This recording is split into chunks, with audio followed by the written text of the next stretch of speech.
What happens when the snow falls so deep that the world shrinks to the distance between two cabins?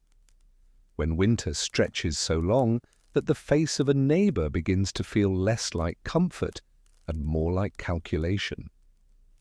Tonight, we drift into a frontier where isolation was not the cruelest hardship, where instead it was proximity that carried the deepest unease. We'll move through cabins separated by frozen fields, through days measured in dwindling stores and lengthening silences, through a season that tested not courage, but trust itself. Before we step into this quiet journey through winter's grip on the frontier settlements of early America, I'd ask a small kindness. Press the like button if you will, and subscribe to Epic Boring History, so these midnight passages through forgotten corners of the past can continue to find you. Drop a comment below and tell me where you are right now, what time shows on your clock, whether you're wrapped in the stillness of deep night or just beginning your day somewhere far from here. Now let the light fade around you, perhaps turn on a gentle fan for that soft background hum that helps the mind settle, and let's begin our slow walk through a winter where neighbors became something other than friends. You wake in darkness so complete it feels like a physical presence pressing against the small window of your cabin. The cold has seeped through the gaps in the logs during the night, and you can see your breath in the air, even though the embers in the hearth still glow faintly beneath their blanket of ash.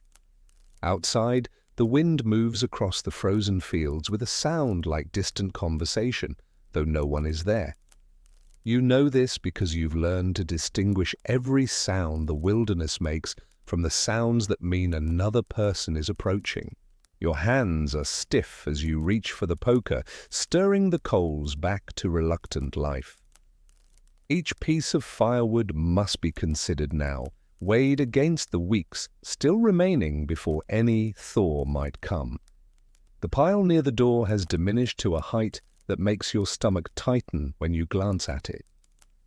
You tell yourself not to count the logs again, but you count them anyway, just as you did yesterday, just as you will tomorrow.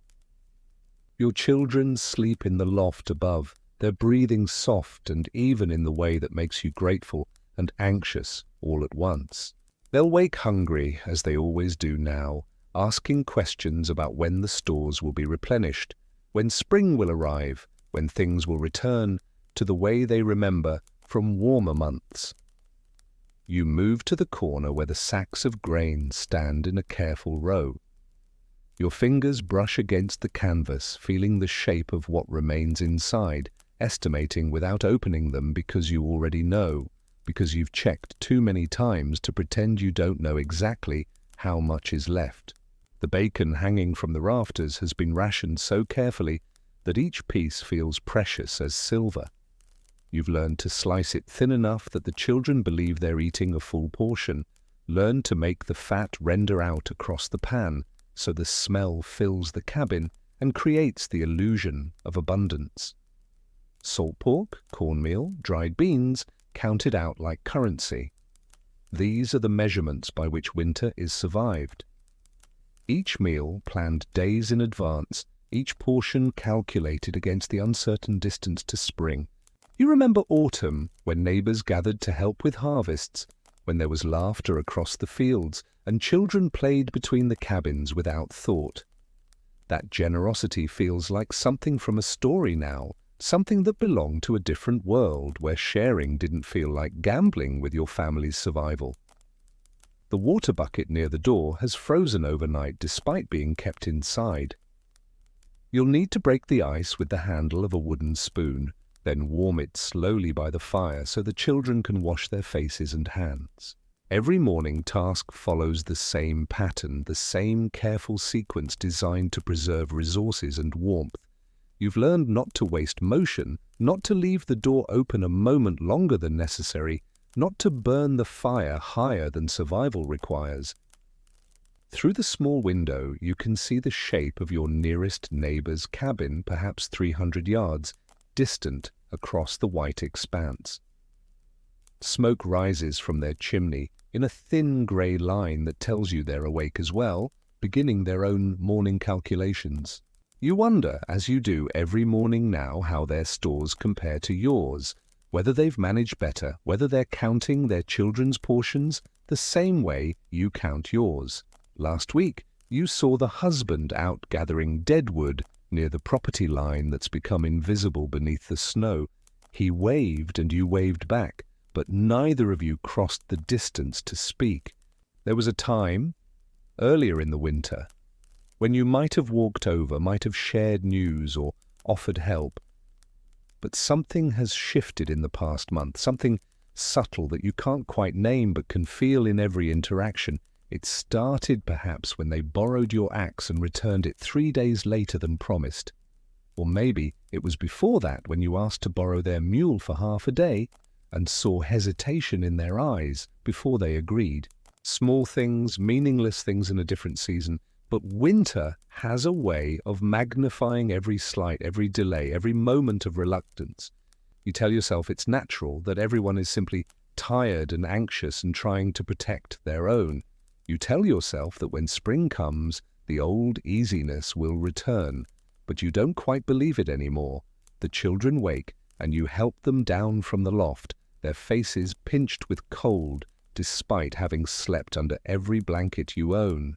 They ask for breakfast, and you begin the familiar process of making something from almost nothing, of stretching portions, of creating the appearance of plenty. Your wife, or husband, depending on who you are in this story, works beside you in practiced silence. You've learned to communicate without words now, learn to coordinate the tasks of survival through glances and small gestures.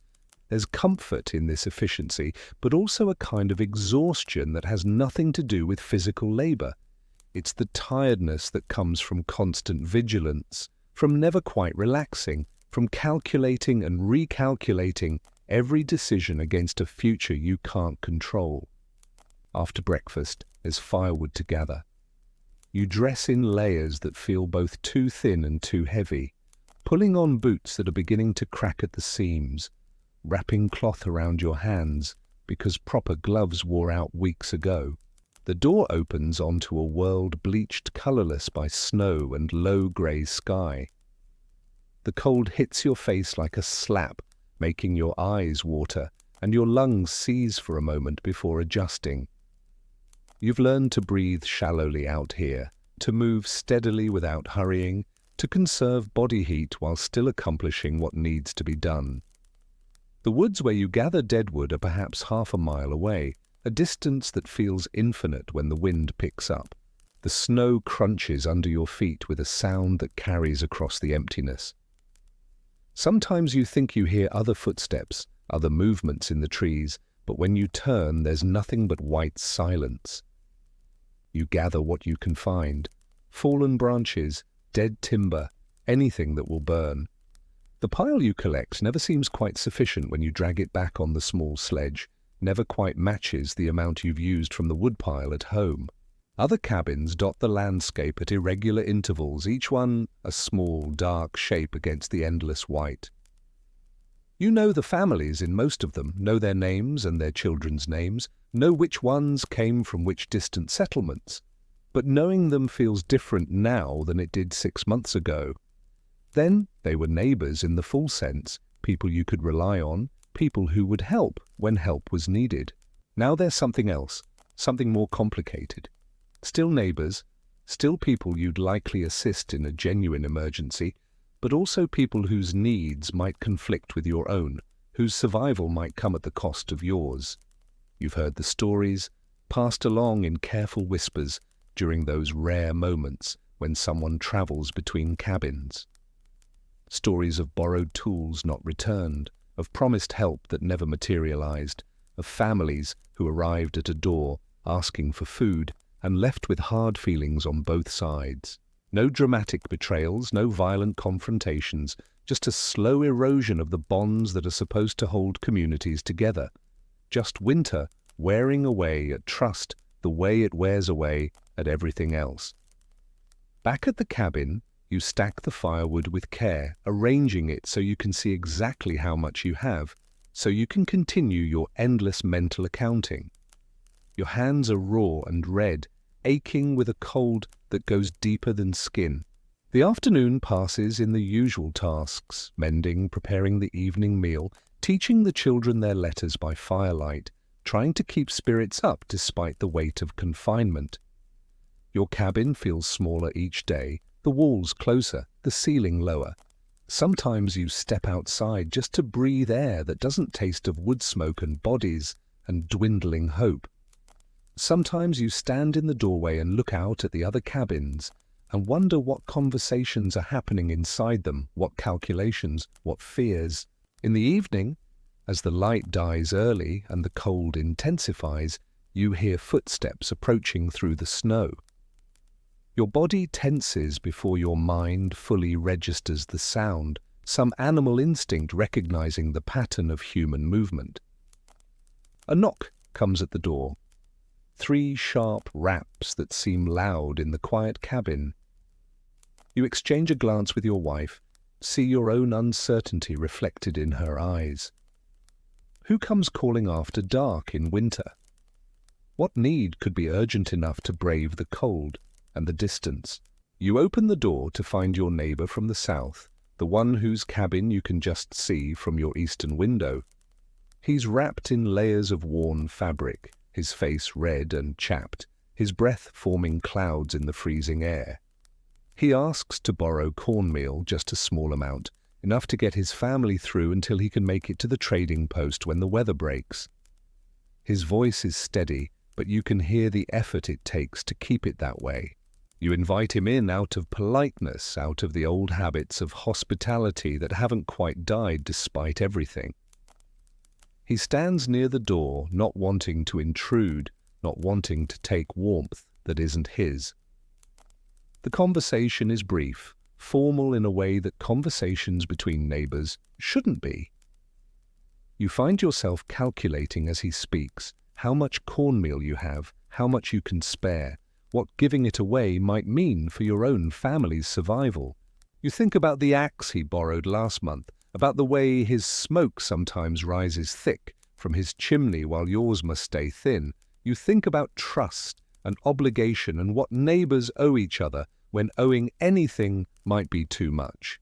In the end, you give him what he asks for, measuring it out with careful precision. He thanks you with equal formality, promising to return it when he can, though both of you know that such promises are often broken by circumstance rather than intention. After he leaves, the cabin feels colder despite the closed door. Your wife asks quietly if you think you should have given more or less, and you realize you don't know the answer. The children are watching from the loft, old enough to sense the tension, even if they don't fully understand it. You tell them to sleep, that everything is fine, using the voice parents use when they're not quite sure if what they're saying is true. Night settles fully over the frozen landscape, bringing with it a darkness so complete that it feels like burial. You lie awake in your own bed, listening to the wind, thinking about the neighbor who came to your door and the other neighbors who haven't. You wonder who else is lying awake right now, who else is counting and calculating and worrying. You wonder if they think about you the same way you think about them, as both potential help and potential threat, as both community and competition. Winter, you've learned, doesn't just test your ability to endure cold and hunger. It tests something more fundamental, your capacity to remain human in a season that seems designed to strip away everything that makes humanity bearable. The days repeat themselves with variations so minor they barely register. You wake, you ration, you gather, you worry, you sleep poorly, you wake again. Sometimes a week passes without seeing another person beyond your own family. The isolation becomes almost comforting in its way, because isolation means you don't have to navigate the complicated math of neighborly relations. But then someone appears, needing something, offering something, just wanting to talk, and you're reminded that isolation isn't safety, it's just postponement of the inevitable decisions about trust and scarcity and survival. You've noticed that certain families burn their fires longer into the evening, suggesting either more wood or less concern about running out. You've noticed which cabins have smoke rising at dawn and which don't stir until later. These observations feel shameful even as you can't stop making them. You're watching your neighbors the way you might watch strangers, looking for signs of weakness or abundance, trying to gauge who might make it through winter and who might not. One afternoon, you see smoke rising from a cabin further north, thicker than usual, darker. For a moment you wonder if something is wrong, if someone needs help. But it's too far to walk in the cold just to check. And what would you do if something was wrong? Your own resources are stretched too thin to offer real assistance. So you watch the smoke, and eventually it returns to normal, and you tell yourself that everything is probably fine. You tell yourself that people can manage their own problems, that you're not responsible for everyone, that you have to think of your own family first. These justifications come easily now, worn smooth by repetition. You barely notice when you're making them anymore. The snow continues to fall intermittently, adding to the already substantial accumulation.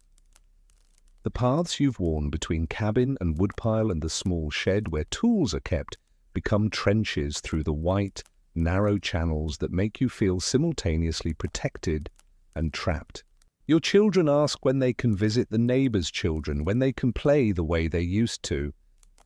You put them off with vague promises about when the weather improves, knowing that the weather is only part of what keeps the families apart now. The truth is more complicated, more uncomfortable to acknowledge. The truth is that neighborly visiting feels risky in ways that have nothing to do with cold or distance. Every visit means revealing something about your circumstances, about how well you're managing, about what you have and what you lack.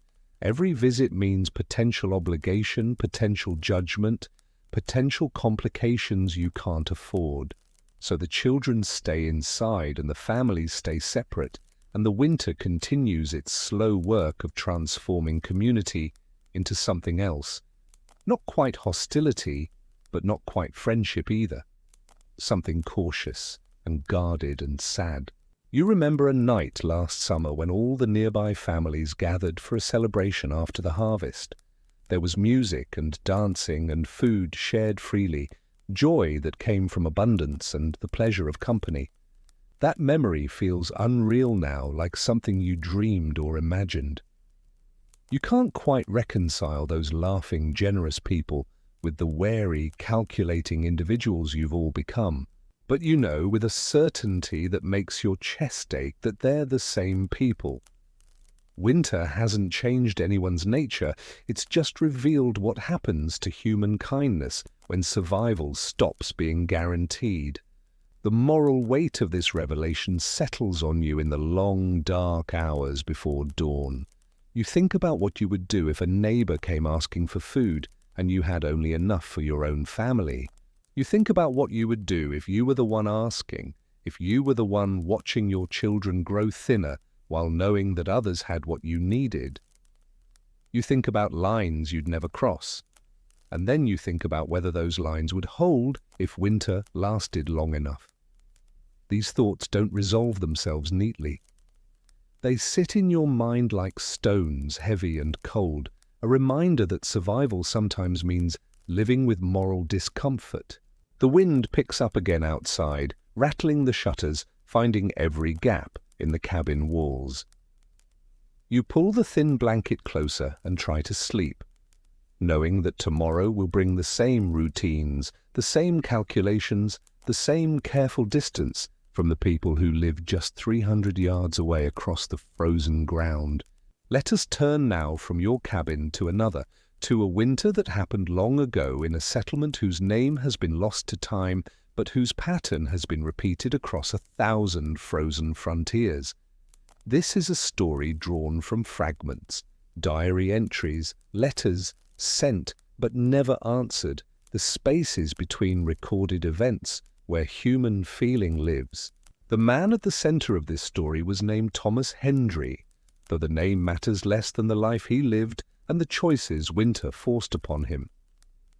He was neither wealthy nor desperately poor, neither particularly virtuous nor notably flawed, just a man trying to shepherd his family through a season that seemed designed to test the limits of human endurance. Thomas had settled his land 7 years before the winter we're concerned with, arriving with his wife Catherine and their 2 young daughters in a wave of hopeful migration westward. The land was decent enough, the cabin he built solid, the neighbors who gradually appeared around him seeming like good people with whom a community might be built. For 6 years, that community functioned as communities do. Barn raisings brought everyone together, harvests were shared when one family had abundance and another had suffered blight, children played freely between homesteads, and trust was assumed rather than questioned. But the winter of 1798 arrived with unusual severity, bringing snow earlier than expected and cold that settled into the bones of the earth like something permanent. By December, it was clear that this would not be an ordinary winter, that the stores everyone had laid up might not prove sufficient. Thomas kept a journal during those months, not daily, but often enough that we can trace the slow transformation of his thinking, the gradual shift from communal concern to private calculation. In November, his entries speak warmly of neighbors, of mutual aid given and received, of confidence that together they would weather whatever came. By January, the tone has changed. The entries grow shorter, more focused on inventory and weather, less concerned with the doings of other families. He writes about counting supplies, about rationing more strictly than he'd planned, about looking at his daughters and wondering if he's cut their portions too thin or not thin enough. He writes about lying awake at night doing arithmetic in his head, adding and subtracting against an unknown variable, the date spring might arrive. Catherine appears in these entries as a steady presence, someone who manages the household's daily consumption with careful precision. Thomas notes her ability to make meals from almost nothing, her skill at keeping the children's spirits up despite the monotony and cold. But he also notes, in careful language, her growing anxiety about the neighbors. She has begun to mention, more frequently than before, who has come to borrow and what they've borrowed and whether they've returned things promptly. In mid-January, a neighbor family, the Pratts, who lived perhaps a quarter-mile south, came asking to borrow a quantity of salt pork. Their own stores had been damaged by moisture, they explained, and several pieces had gone bad before they discovered the problem. Thomas gave them what they asked for, measuring it out carefully, while trying not to appear calculating. He writes that evening about the exchange, about how Robert Pratt thanked him with stiff formality, about how the conversation felt wrong in ways Thomas couldn't articulate. There was a time, he wrote, when such lending would have been accomplished with easy warmth, with assurances freely given and trust assumed. Now even simple kindness feels weighted with implications neither party wishes to speak aloud.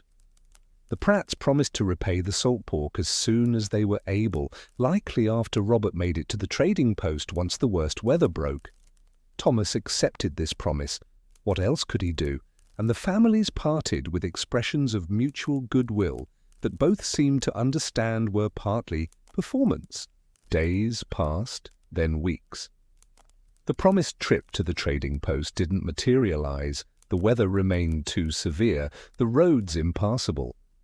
Thomas didn't mention the debt in his journal immediately, but it began to appear in indirect ways. He noted the smoke rising from the Pratt's chimney, wondered in writing about their remaining stores, calculated quietly on paper what the loss of that salt pork meant for his own family's prospects. In early February, Thomas encountered Robert Pratt near the tree line where both families gathered deadwood. They spoke briefly about the weather, about the stubborn persistence of winter, about hopes for an early thaw. Neither mentioned the borrowed salt pork. Neither mentioned the awkwardness that now existed between their households. Thomas wrote that night about the encounter, about how they'd stood perhaps 10 feet apart in the snow, close enough to speak but maintaining a distance that felt significant. "We talked," he wrote, "as men do when they're both pretending a thing hasn't happened. When acknowledgement would require difficult conversation, neither wants to have." Something had shifted between the families, some invisible line had been crossed, and now both parties found themselves in territory where the old rules of neighbourly conduct didn't quite apply. They weren't enemies, nothing so simple or dramatic as that. They were simply two families trying to survive, each aware that the other's survival might complicate their own, each trapped in a web of obligation and resentment and continued dependence that winter had spun around them. The complexity was exhausting, and the exhaustion showed in every interaction.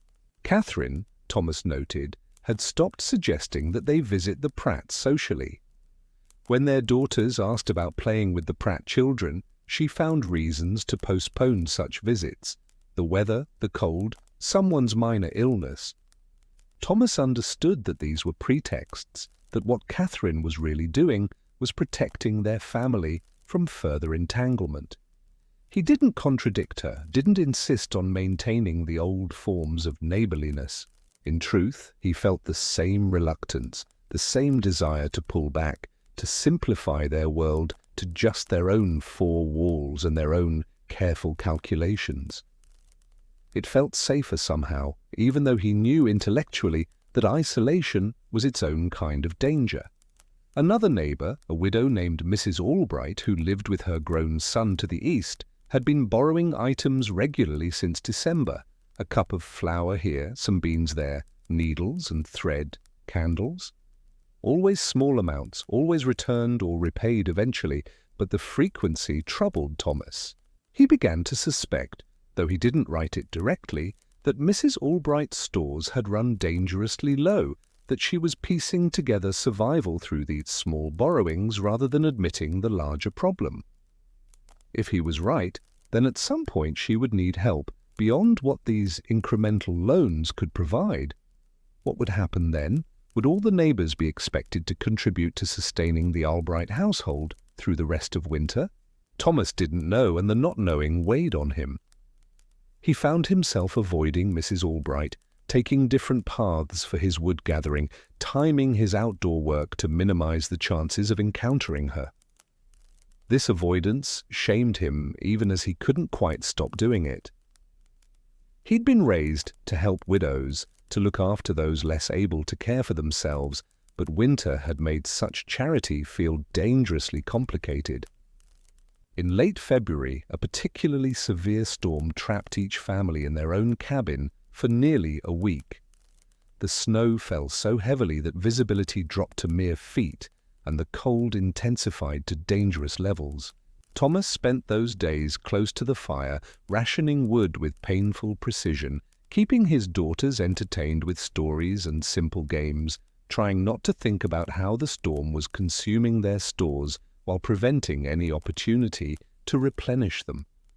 When it finally cleared, he ventured out to find the landscape transformed, drifts piled high against buildings and fences, paths completely erased, and smoke rising from only some of the distant cabins. The Albright place showed no smoke at all. Thomas stood in his doorway, looking across the white expanse at that silent chimney, and felt his stomach knot with dread and guilt in equal measure. The absence of smoke could mean many things. Perhaps they were fine but conserving fuel. Perhaps they'd gone to stay with the son's wife's family further north. Perhaps they were simply sleeping late. But it could also mean something worse. It could mean they'd run out of wood, or that someone was ill, or that they needed help they couldn't ask for. Thomas stood there for long minutes, torn between the impulse to check on them and the desire to believe everything was fine. Catherine came to stand beside him, following his gaze. "Someone should go see," she said quietly, not offering to go herself, not quite insisting that he should, just stating the fact that someone ought to. Thomas knew she was right. He knew that neighborly duty, human decency, simple compassion all demanded that he walk that half-mile through the deep snow and make certain the Albrights were well. But he also knew that going might mean discovering a problem he couldn't solve, might mean taking on an obligation his family couldn't bear, might mean choosing between his family's welfare and another's in ways that would haunt him regardless of what he decided. So he stood in the doorway, paralyzed by competing moral weights, while the smokeless chimney remained silent in the distance. Eventually, he went inside without committing to action, telling himself he would decide after breakfast, after checking his own wood supply, after seeing how the day developed. These were delays, he knew, justifications for inaction, but he couldn't seem to move past them. By afternoon, smoke had appeared at the Albright place. Relief flooded through Thomas so powerfully it left him weak. He didn't have to make the difficult choice, didn't have to discover what he was or wasn't capable of when pressed to the limit. He could return to his own concerns with the comforting belief that everyone was managing, that no dramatic intervention was required. But the relief was mixed with something else, a recognition that he had failed some test of character, that he'd been prepared to ignore a neighbor's potential distress to avoid complicating his own survival. This recognition sat uneasily in his mind, another weight added to the accumulation of small moral failures winter seemed to demand. March arrived with no sign of thaw. The days grew minimally longer, but the cold remained intense, the snow still deep. Thomas's journal entries from this period are sparse, sometimes just a few words noting the date and the weather. The emotional energy required to reflect on his circumstances seemed beyond his capacity. Catherine had grown quiet as well, speaking only when necessary, managing the household with grim efficiency. The daughters, sensing the tension, had become subdued, playing their games in whispers, asking for nothing beyond what was offered. The cabin felt smaller than ever, the walls pressing in, the ceiling low and oppressive. Thomas found himself stepping outside frequently just to breathe, even when there was no work that needed doing. On one of these aimless exits, he encountered Robert Pratt in the neutral territory between their properties. Both men seemed equally surprised by the meeting, equally uncertain how to navigate it. They exchanged the briefest of greetings, discussed the persistent winter with carefully neutral words, and then Robert did something unexpected. He mentioned, almost casually, that his family had some extra dried apples put by, asked if Thomas's daughters might enjoy a portion. The offer confused Thomas. Was this repayment for the salt pork an attempt to restore balance between the families? Or was it something else, a genuine gesture of kindness, or perhaps a strategic move to maintain good relations in case the Pratts needed something else later? Thomas found that he couldn't read Robert's intention, couldn't separate genuine goodwill from calculated advantage. He accepted the apples with thanks that felt inadequate, and when he brought them home, Catherine received them with an expression that mixed gratitude with suspicion. "Why now?" she asked, and Thomas had no answer. The apples were distributed to the children, who received them with delight disproportionate to the gift itself, not because the apples were particularly special, but because they represented something beyond the narrow routine of rationed survival. For a few minutes there was lightness in the cabin, almost approaching the normal happiness of family life. But after the children were asleep, Catherine returned to her question. What had motivated the gift? What did it mean? What might the Pratts expect in return? Thomas found himself defending Robert's motives without really believing his own defense, found himself arguing for a generosity he wasn't certain existed. The conversation went nowhere, resolved nothing, left both of them more tired than before. In his journal that night, Thomas wrote something that captured the essential tragedy of that winter. We have become people who cannot accept kindness without suspicion, cannot offer help without calculation. The cold has crept not just into our bones, but into the spaces between us, freezing what ought to flow freely. April finally brought signs of genuine thaw.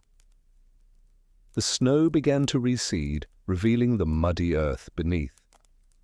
The temperature rose above freezing during daylight hours, and the sound of dripping water became constant, almost musical, after the long silence of winter.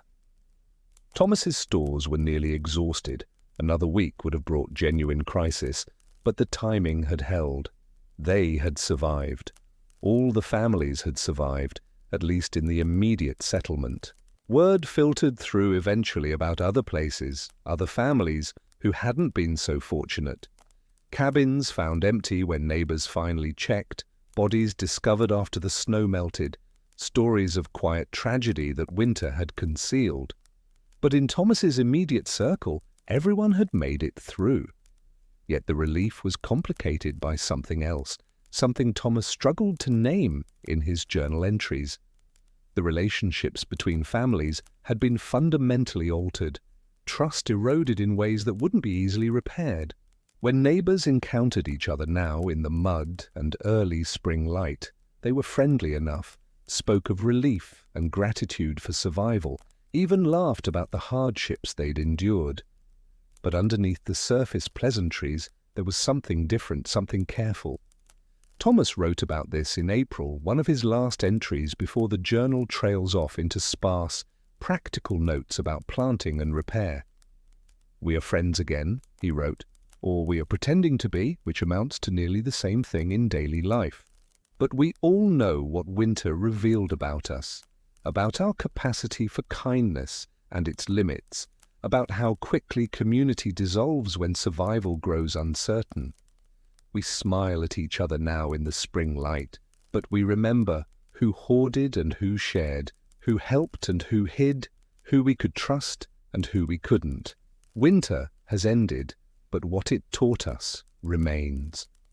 The Pratts eventually moved away the following year, seeking land further west.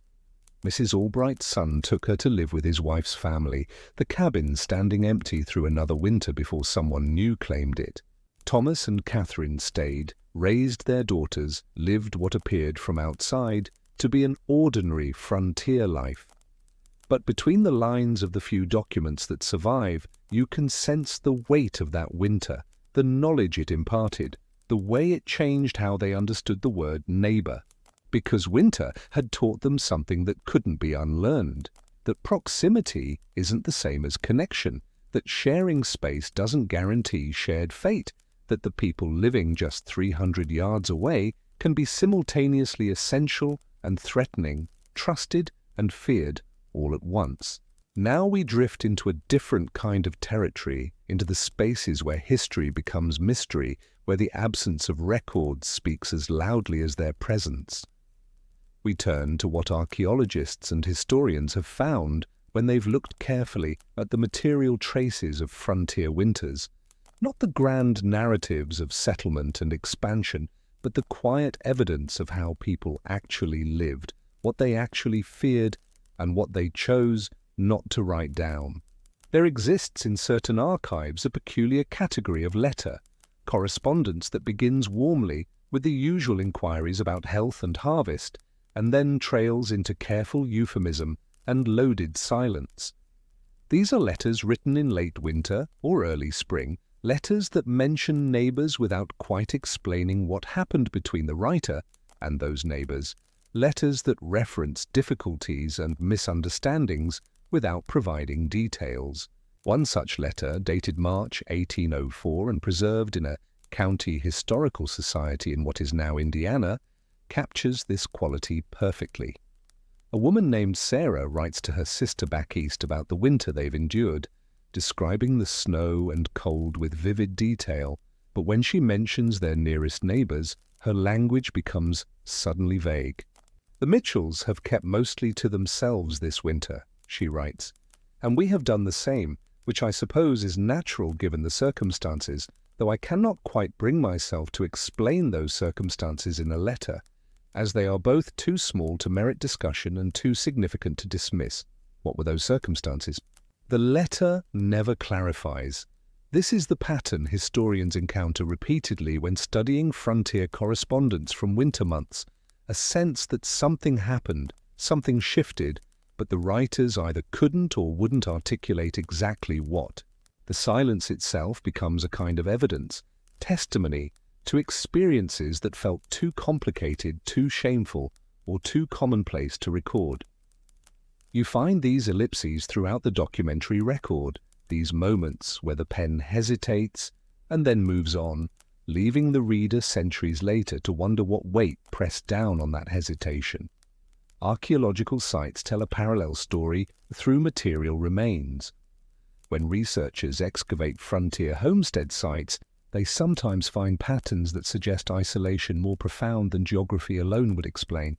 One cluster of cabins in western Pennsylvania, occupied during the late 18th century, shows an unusual feature.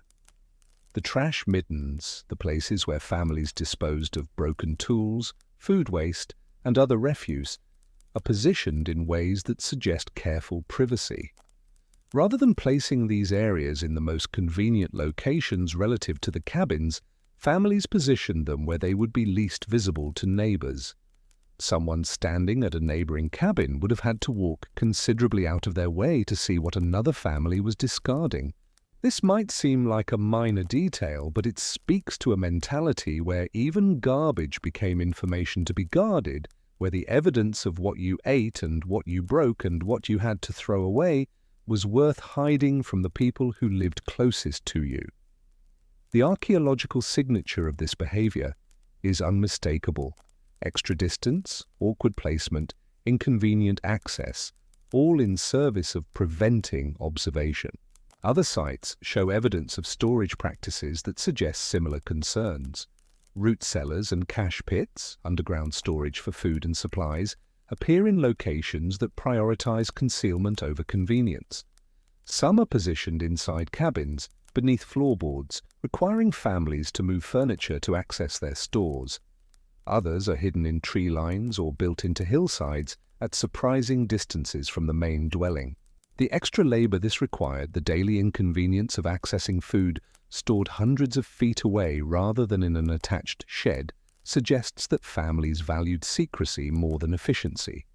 They were willing to work harder, to make their own lives more difficult, to prevent neighbors from knowing exactly what resources they possessed. Why this secrecy? The records rarely state directly, but the implication hangs in the patterns themselves. Knowledge was risk, visibility was vulnerability, and winter intensified both. When you excavate these sites carefully, measuring distances and angles, plotting sight lines and calculating the effort required to maintain these arrangements, what emerges is a portrait of families who treated their nearest neighbors as potential threats. Not dramatic threats, not violence or theft in the night, but something more insidious, the threat of being known too well, of having your resources inventoried by eyes that might be desperate enough to covet them. There's a particular archaeological mystery that captures this dynamic in concentrated form. In several frontier regions, researchers have found what they call phantom cabins, foundations or structural remains that show evidence of occupation during autumn and early winter, but which appear to have been abandoned suddenly before spring. These aren't cabins that burned or collapsed. The abandonment appears deliberate, the structures left intact but empty, sometimes with possessions still inside. One such site in Ohio, excavated in the 1970s, revealed a cabin with tools still hanging on walls, a few pieces of furniture in place, but no signs of violent struggle or disaster. The family simply seems to have walked away one winter, leaving much of their life behind. Historians initially theorized that disease might explain these abandonments, or conflict with native peoples, or some natural disaster. But the pattern doesn't quite fit those explanations. Disease would leave bodies or evidence of burial. Conflict would show signs of destruction. Disaster would affect multiple structures simultaneously. Instead, these phantom cabins suggest something else. Families who, for reasons they never recorded, found it impossible to continue living where they were. Families who abandon not just their homes, but the entire social web of a settlement, walking away into winter, rather than remaining among neighbors who had become intolerable for reasons history can only guess at. The mystery deepens when you consider what walking away in winter meant. It wasn't simply difficult, it was potentially suicidal, a choice that put survival at immediate risk. What circumstances would make that risk preferable to staying? What had happened between neighbors to make isolation in the wilderness seem safer than remaining in a community? The archaeological record can't answer these questions directly, but it documents the choice being made, families disappearing into the snow-covered landscape, leaving behind the material evidence of lives they couldn't continue living. Sometimes these sites show signs of hurried packing, certain items removed while others remained, suggesting departure under pressure, a threshold crossed where staying one more day became impossible. Probate records and land deeds offer another angle on these winter mysteries. When researchers track property ownership through frontier regions, they find unusual patterns in transfer timing. There's a notable spike in land sales and property transfers in the springs following particularly harsh winters. Families who had been settled for years suddenly selling out, moving on, leaving behind improvements and established farms for new uncertainty elsewhere. The legal documents recording these transactions are typically spare, offering no explanation beyond the bare facts of sale and purchase. But reading between the lines, you can sense flight. Families leaving not because of economic opportunity elsewhere, but because something about their current situation had become untenable. Sometimes the sale prices suggest desperation, land going for well below its improved value, as if the sellers couldn't afford to wait for a better offer. Other times the timing is suggestive. Sales concluded rapidly, paperwork rushed through in ways that suggest urgency. Oral histories collected in the late 19th and early 20th centuries, interviews with elderly people who had been children on the frontier, sometimes offer fragments of explanation. These interviews must be read carefully. Memory is unreliable, especially across decades, and people often reshape their past to fit present narratives. But certain themes recur with enough frequency to suggest underlying truth. Multiple interviews reference families that couldn't get along, troubles between neighbors, winter disagreements that never got resolved. One interview, conducted in 1897 with a woman who had been a child in Kentucky in the early 1800s, is particularly revealing. She describes how her family's relationship with their nearest neighbors deteriorated over a single winter, and then offers this observation. Folks don't understand that being neighbors wasn't always a good thing. Sometimes it was the hardest thing. Sometimes you'd have been better off with nobody close by at all. When pressed for specifics about what caused the problems between families, she becomes vague, saying only that it was the usual troubles, borrowing and lending, and nobody being quite satisfied with how things balanced out. The interviewer's notes indicate frustration at this vagueness, multiple attempts to get the woman to provide concrete incidents or clear explanations. This vagueness, this reluctance to specify, appears throughout the oral history record.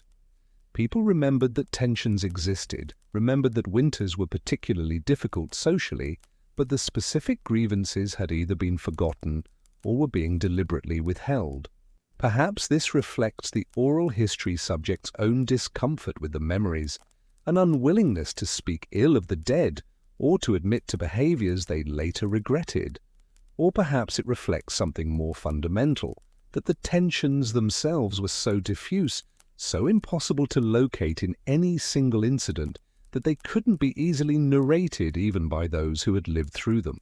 One man, interviewed in 1903 about his childhood in frontier Illinois, offered a metaphor that seems to capture something essential about these winter tensions. He said it was like living in a house with too many people and not enough rooms, where every movement disturbs someone else, where the simple act of existing becomes an imposition. Museum collections occasionally hold artifacts that carry traces of these social dynamics.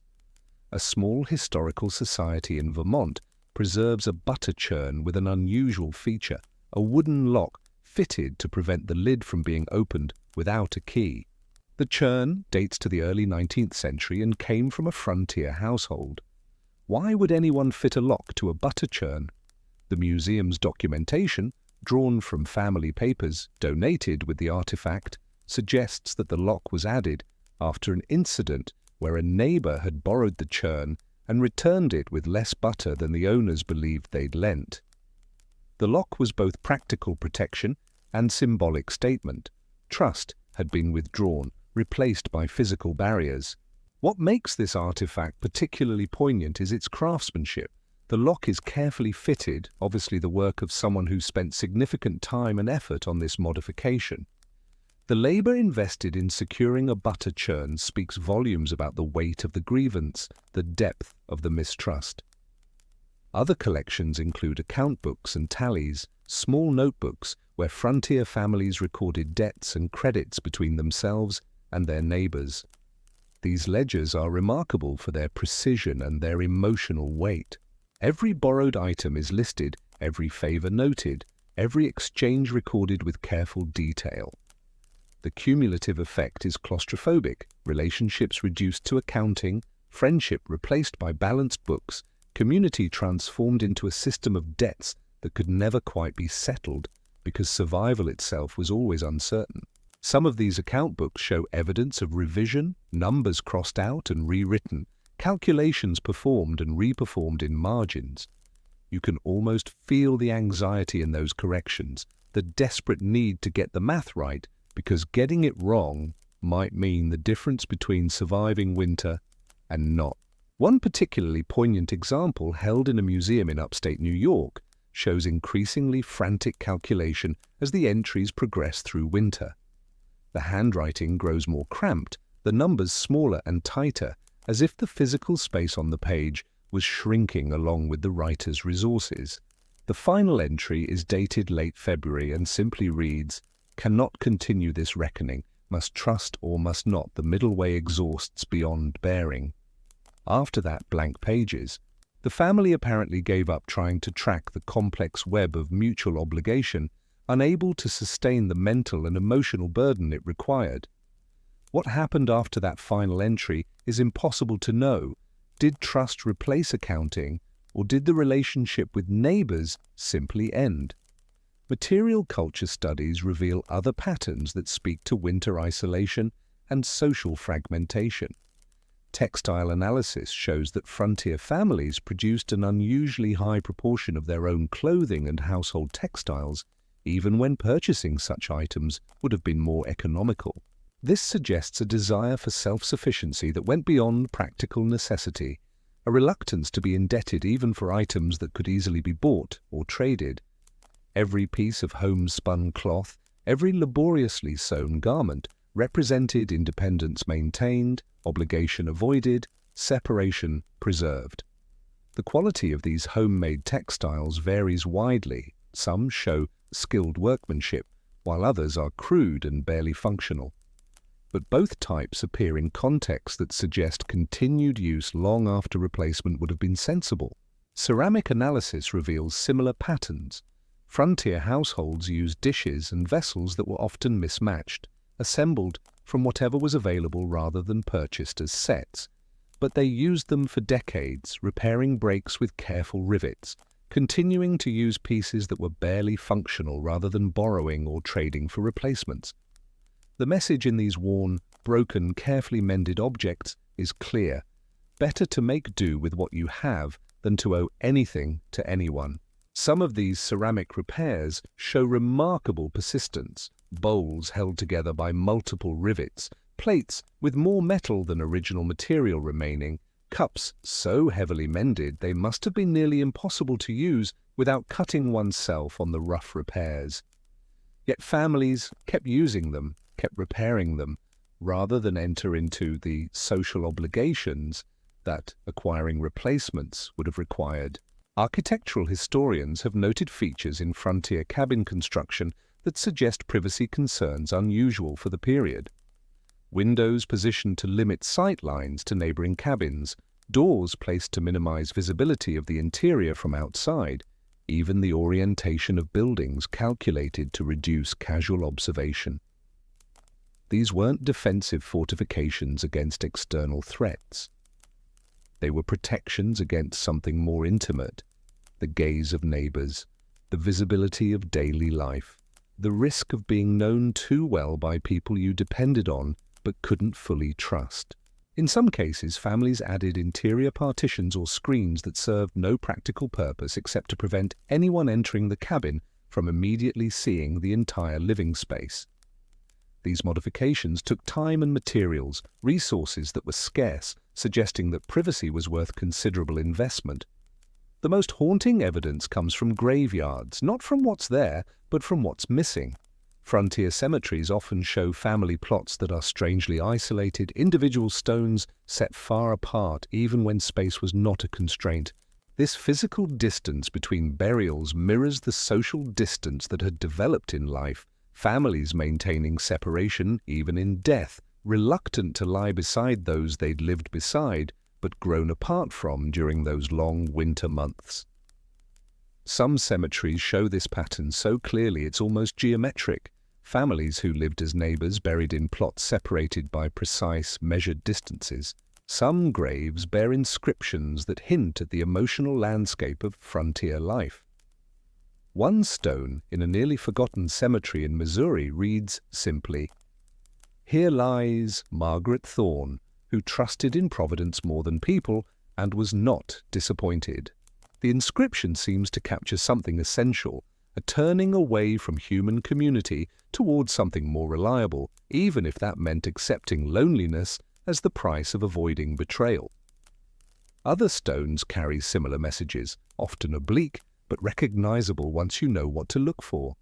References to self-reliance, to divine rather than human support, to peace found in solitude. Historical demographers have found patterns in birth records that correlate with winter severity. The harshest winters show marked decreases in conceptions, not just during winter itself, but in the months following. This suggests that winter's impact extended beyond immediate survival, affecting families' willingness to bring new life into situations where resources were uncertain and community support could not be relied upon. The demographic shadows cast by winter lasted into the following year, into the seasons when life should have been resuming its normal rhythms. The pattern is particularly striking when you compare it with later periods. Once communities were more established, once infrastructure improved and trade networks developed, the correlation between winter severity and conception rates diminishes. This suggests the effect was specifically tied to frontier isolation and the breakdown of social support systems under winter pressure. Church records, where they exist, show attendance patterns that reflect winter's social impact. In settlements with churches or meeting houses, attendance often dropped dramatically during winter and failed to recover fully even when weather improved. Ministers' notes and letters reference continued divisions, breaches not yet healed, congregations diminished by discord. The spiritual community had been fractured along with the social one, winter's tensions infecting even the space that was supposed to transcend earthly concerns. One minister in Western Virginia wrote in his journal about conducting separate services for families who refused to worship together, essentially doubling his workload to accommodate feuds that the parties involved couldn't or wouldn't explain. His frustration is palpable in the entries, but so is his recognition that forcing reconciliation was impossible. Whatever had happened during winter had created divisions too deep for simple mediation. Legal records occasionally capture the aftermath of winter disputes, though they do so indirectly. Court cases filed in spring and summer sometimes reference events that occurred during winter, conflicts over borrowed property not returned, disputes about debts incurred when one family aided another. What's striking about these cases is how many were eventually dropped or settled quietly. Parties who had been willing to file legal complaints seemed to lose their appetite for public airing of grievances once the immediate crisis of winter had passed. This suggests that the conflicts themselves were recognized as products of extreme circumstances, disputes that felt urgent in January but embarrassing or petty by May. But the fact that they were filed at all indicates how seriously these winter tensions were felt in the moment, how ready people were to transform neighborly disagreements into formal legal battles. The legal language in these cases often struggles to capture the nature of the grievances, formal charges about property or debt that seem to stand in for deeper, less articulable resentments. Reading these documents, you sense the inadequacy of legal frameworks for addressing what were fundamentally crises of relationship, rather than clear violations of law. Archaeological surveys of frontier landscapes reveal patterns of abandonment that correlate with winter severity. Areas that experienced consecutive harsh winters show higher rates of property abandonment, families giving up on locations that were perfectly viable in terms of land quality and resources. The land wasn't the problem, the social environment created by winter hardship was. Families couldn't sustain the psychological weight of living in close proximity to people they'd grown to fear or resent, even when leaving meant starting over from nothing. Survey data shows that these abandonments often happened in clusters. Once one family left, others followed within a year or two, as if the departure of one household destabilized the entire settlement. The remaining families, already strained by winter tensions, couldn't maintain the fiction of community once someone had openly acknowledged it was unbearable. Museum archives contain letters that were never sent, drafts and fragments found among family papers after death. Some of these unsent letters are addressed to neighbors, attempts to explain or apologize or justify actions taken during winter. The fact that they were never sent suggests how difficult it was to articulate the complex emotions involved, how inadequate words felt when trying to capture the mixture of guilt, resentment, fear, and shame that winter relationships produced. These drafts often show multiple attempts to find the right phrasing, sentences crossed out and rewritten, whole paragraphs abandoned mid-thought. One such unsent letter, dated March 1811, begins, "Dear Mrs. Richardson, I hope you will understand that what happened this winter was not from malice but from necessity, though I confess the line between those two has become blurred in my mind." The letter continues for several paragraphs, circling around an incident it never quite describes before ending mid-sentence, as if the writer gave up trying to make the explanation make sense. The fact that it was preserved suggests it meant something to the writer, even if they couldn't bring themselves to send it. Perhaps it served as a kind of confession, an acknowledgement to themselves, if not to their neighbor, of guilt or regret, or simply the recognition that winter had revealed something about themselves they wished they could deny. Historical climate data helps frame these social patterns. The late 18th and early 19th centuries included what climatologists call the Little Ice Age, a period of colder than average temperatures that made winters particularly severe in North America. Tree ring data shows growing seasons shortened, snow accumulation increased, and spring arrivals delayed compared to previous centuries. This wasn't just perception. Winters genuinely were harder during the frontier period than they'd been in earlier times or would be in later ones. This climatic context helps explain why winter tensions appear so frequently in frontier records. These communities were experiencing weather at the extreme end of what human settlement could endure, conditions that tested every social bond and revealed every vulnerability in the networks of trust that held communities together. The tree ring record also shows year-to-year variation in winter severity, and when you correlate this with the documentary record, the patterns align remarkably well. The winters that show the most extreme growth suppression in trees are the same winters that show up in letters, court records, and property transfers as times of particular social stress. Nature's Archive and Humanities Archive tell the same story. Archaeological evidence from hearths and fireplaces shows patterns of fuel consumption that suggest families were burning inadequate amounts of wood, keeping fires lower than comfort or safety required. This wasn't because fuel was unavailable. The frontier was heavily forested. It suggests instead that gathering adequate firewood required entering territory that brought families into contact with neighbors, crossing sight lines, being visible in ways that felt risky or uncomfortable. Some families apparently chose cold over exposure, accepting physical discomfort to maintain social distance. Analysis of charcoal and ash deposits shows that some families were burning wood that was green or wet, less efficient, and producing less heat, rather than accessing the properly seasoned wood that would have required venturing into shared woodlots or areas closer to other cabins. The physical evidence of cold winters made worse by social anxiety is written in these ash layers, in the inefficient burns and inadequate heat. Documentary evidence supports this archaeological pattern.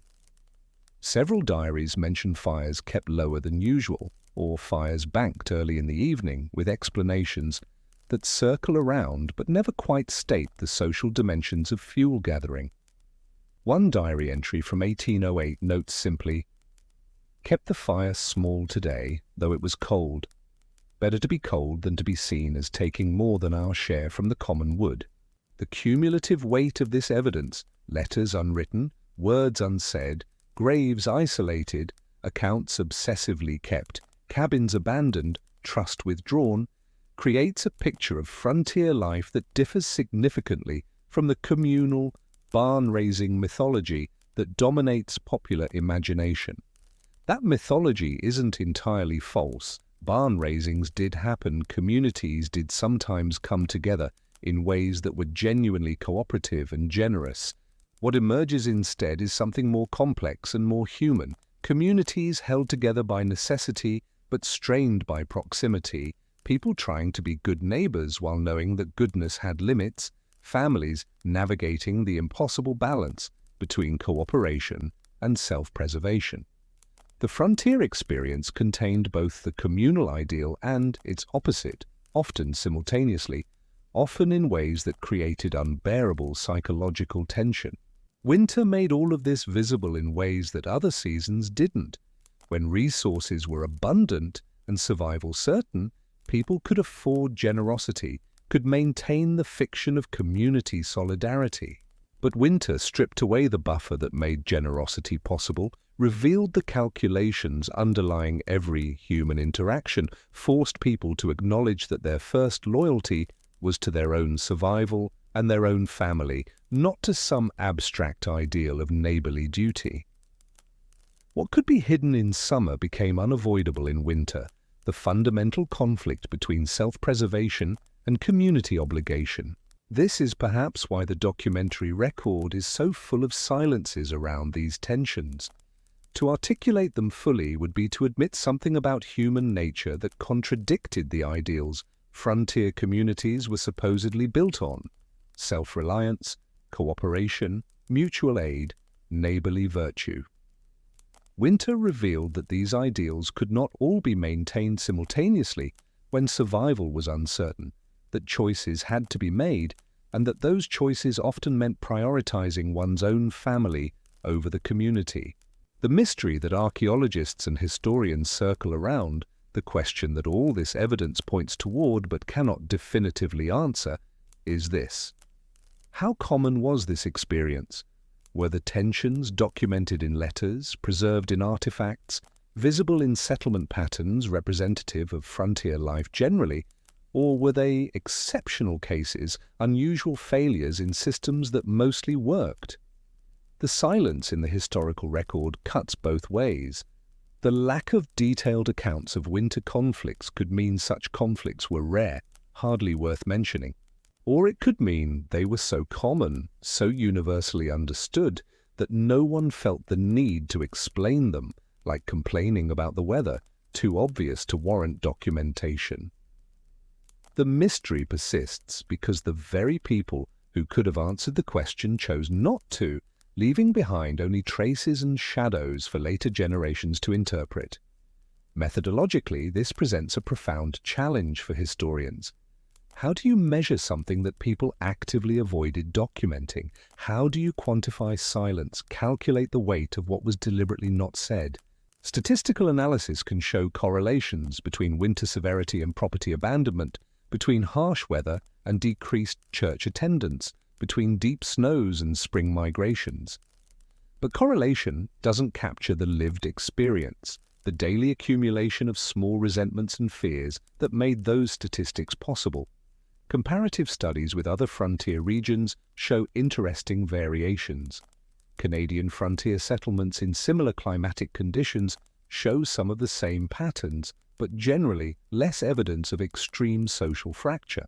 This might reflect different settlement patterns. Canadian frontiers often had stronger institutional support, more government presence, different property arrangements, or it might reflect different cultural attitudes toward community and individualism, different expectations about what neighbors owed each other. The question of whether winter's social impact was universal or culturally specific remains open, another layer of mystery in an already mysterious archive. What is clear is that winter on the frontier was not just a physical challenge but a social and psychological one. It tested not just bodies but relationships, not just resources but trust. And it left behind a legacy encoded in objects and sites and documents, a record of how proximity can become burden, how community can fragment, how the people living closest to you can become the ones you trust least. This is the archaeology of silence, the material culture of mistrust, the permanent record of what winter revealed about the fragility of human bonds when survival stops being guaranteed. The implications extend beyond the historical record. These frontier winters offer a kind of natural experiment in social dynamics under stress. What happens to communities when the margin between sufficiency and crisis narrows to almost nothing? When every decision carries existential weight, when the difference between your survival and your neighbors might come down to a single bushel of corn or cord of wood. Modern societies have largely insulated themselves from these dynamics through infrastructure, through social safety nets, through systems of exchange that don't require face-to-face negotiation of every transaction. But the frontier experience suggests that beneath those insulations, the same tensions remain latent, the fundamental incompatibility between genuine community and the calculation of self-interest. Perhaps what makes the frontier evidence so haunting is not that it reveals something unusual about that time and place, but that it reveals something universal about human social organization under pressure. The silences in the archive may be silences about something people recognized but couldn't bear to state openly, that community is always contingent, always dependent on conditions that cannot be guaranteed, always threatened by the very proximity it requires. The archaeological record will continue to yield more evidence as excavation techniques improve and researchers ask new questions. Isotope analysis of bones from frontier cemeteries might reveal nutritional stress patterns that correlate with social isolation. Advanced remote sensing might identify more phantom cabins, more evidence of abandonment. But the central mystery, what exactly happened during those winters, what words were spoken or left unsaid, what specific incidents transformed neighbors into strangers, will likely remain opaque. The people who lived through it chose silence, and that silence has become as much a part of the historical record as any artifact or document. In the end, we're left with fragments and implications, with patterns that suggest without proving, with silences that speak without quite saying what they mean. The archaeology of frontier winters gives us a map of where the tensions were, but not always why they emerged or how they felt to those who experienced them. It's a history written in negative space, in what was carefully not said, in arrangements and behaviors that make sense only when you understand the fears and calculations they were responding to. And perhaps that's appropriate. Perhaps some historical experiences resist full articulation, remain forever in the realm of implication and suggestion, preserved not in clear statement but in the careful architecture of avoidance that surrounds them. What winter revealed about frontier life was this: that human society at its most basic level is a negotiation between competing imperatives, the need for cooperation and the need for self-preservation, the desire for community and the fear of vulnerability, the comfort of proximity and the burden of obligation. When conditions were favorable, that negotiation could produce something that looked and felt like genuine community, like mutual support and neighborly care. But when winter came, when margins tightened and stakes rose, the negotiation became explicit, the calculations visible, and what emerged was often something quite different from the communal ideal, a system of careful accounting, strategic withdrawal, and maintained distance, all in service of a survival that was recognized as fundamentally individual, even when it required occasional cooperation with others. This is what the archaeological record preserves, not the failure of frontier communities, but their success at a different, harder task than the mythology suggests. These were communities that survived by learning to balance proximity with distance, cooperation with independence, trust with self-protection. The evidence of that balance, the locked butter churns, the hidden root cellars, the carefully positioned middens, is the real achievement, the genuine accomplishment of frontier life. It wasn't the achievement of creating perfect community in the wilderness. It was the achievement of survival in conditions that made perfect community impossible, the creation of something that worked, even if it didn't match the ideal, even if it left scars and silences that would perplex later generations, trying to understand what had been endured and what had been lost in the enduring. Let us turn now from isolated cabins to a different world entirely, one that existed just miles away, but might as well have been on another continent for all the difference it made in how winter was experienced. We drift toward the forts, the trading posts, the mission stations, places where winter was still difficult, still dangerous, still long, but where the burden of survival was distributed across institutional structures rather than falling entirely on individual families. These were the places where a different kind of frontier life unfolded, where hierarchy and collective organization provided buffers against the isolation and mistrust that plagued scattered homesteaders. Not luxury, not ease, but something perhaps more valuable: the absence of certain fears, the relief of not having to calculate every interaction with the mathematics of survival. Fort Duquesne, Fort Detroit, Fort Michilimackinac, names that carried weight in the frontier imagination, places that represented stability and supply in a landscape of uncertainty. Inside their walls lived soldiers, traders, craftsmen, interpreters, and the families attached to these roles. These people experienced winter differently, not because they were wealthy, many were quite poor by any objective measure, but because their survival was a collective responsibility rather than an individual burden. The fort commander's duty included ensuring his garrison had adequate food and fuel, not from personal generosity, but from institutional obligation. This meant that the soldiers enduring a winter at Fort Niagara in 1780 didn't need to count their portions against their neighbors' portions, didn't need to wonder if borrowing from the communal stores would create personal debt to individuals they couldn't repay. The stores belonged to the institution, not to any particular person, which transformed the social mathematics of survival entirely.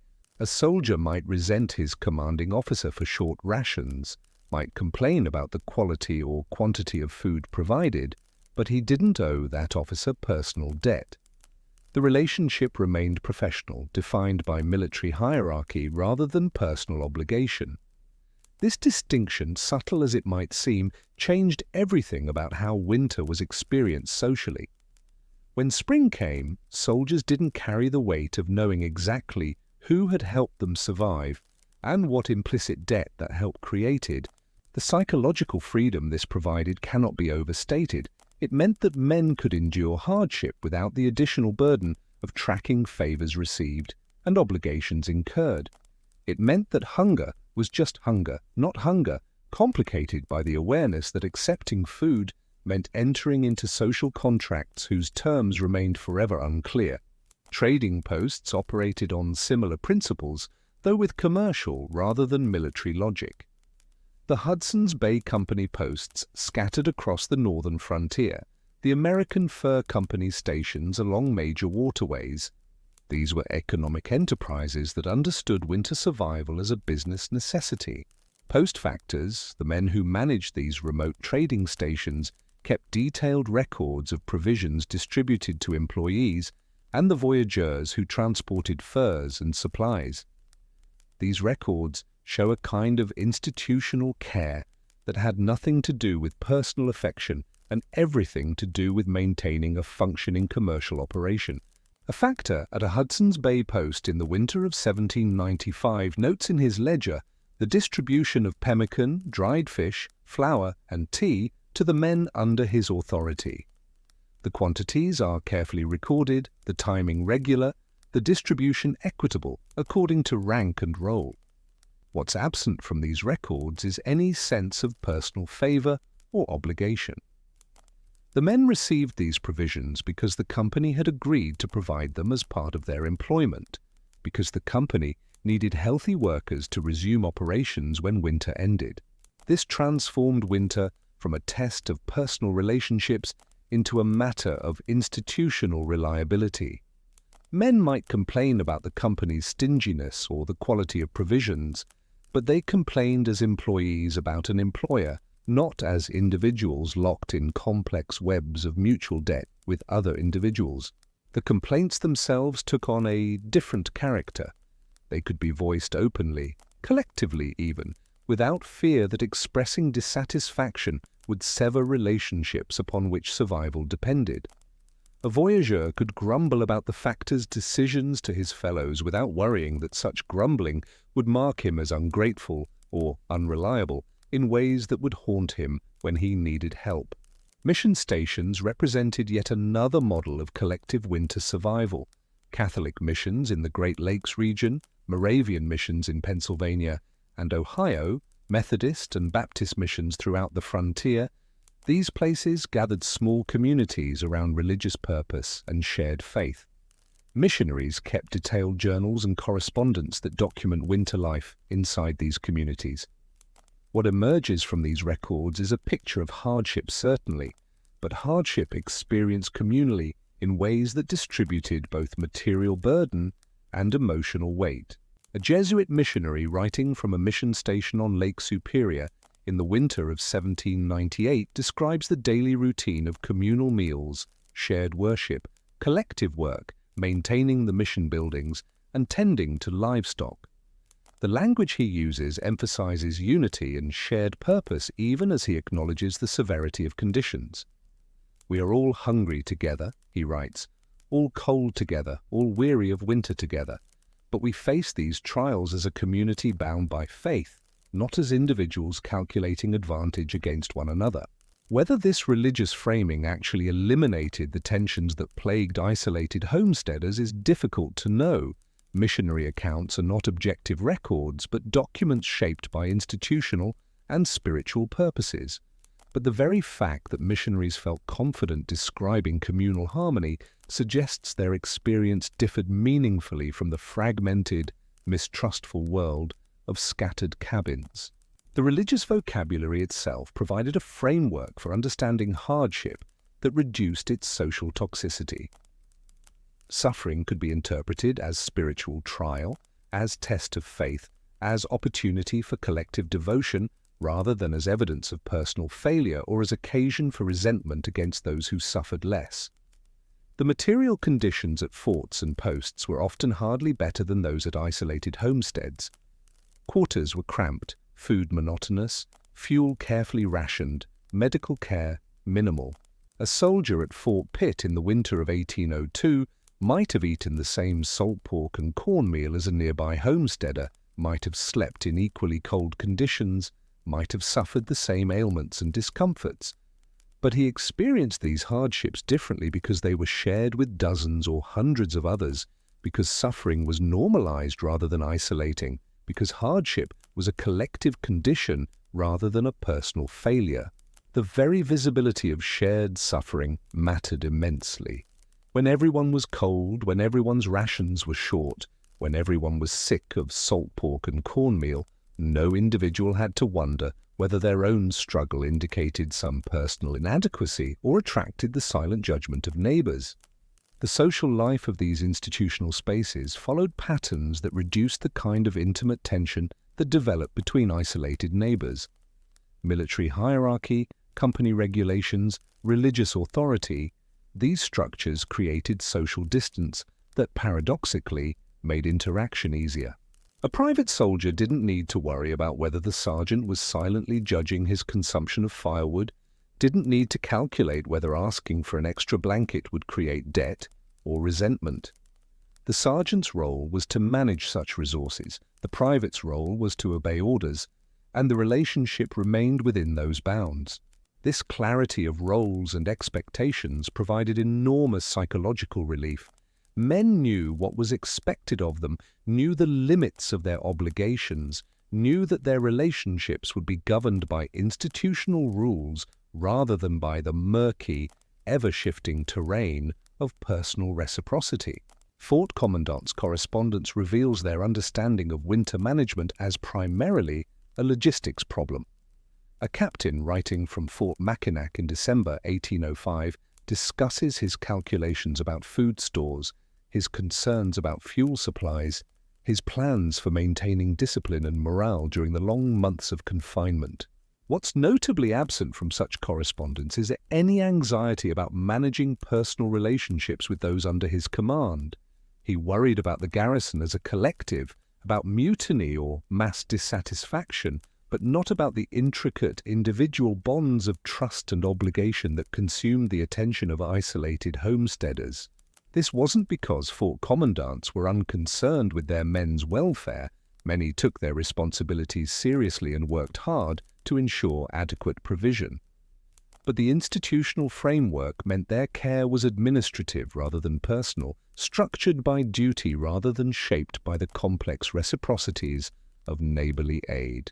A commandant could care about his men in the abstract, could work to improve their conditions, could advocate for better supplies from distant authorities, all without entering into the kind of personal entanglements that made relationships between homesteaders so fraught. His obligation was to the institution and to military duty, not to specific individuals whose needs might conflict or whose gratitude might become burden. The trading post factor faced similar dynamics. His journals from winter months focus on inventory management, on calculating whether stores will last until spring supply routes reopen, on maintaining discipline among men who grow restless in confinement. He notes disputes and conflicts certainly. Men living in close quarters through long winters inevitably grated on one another.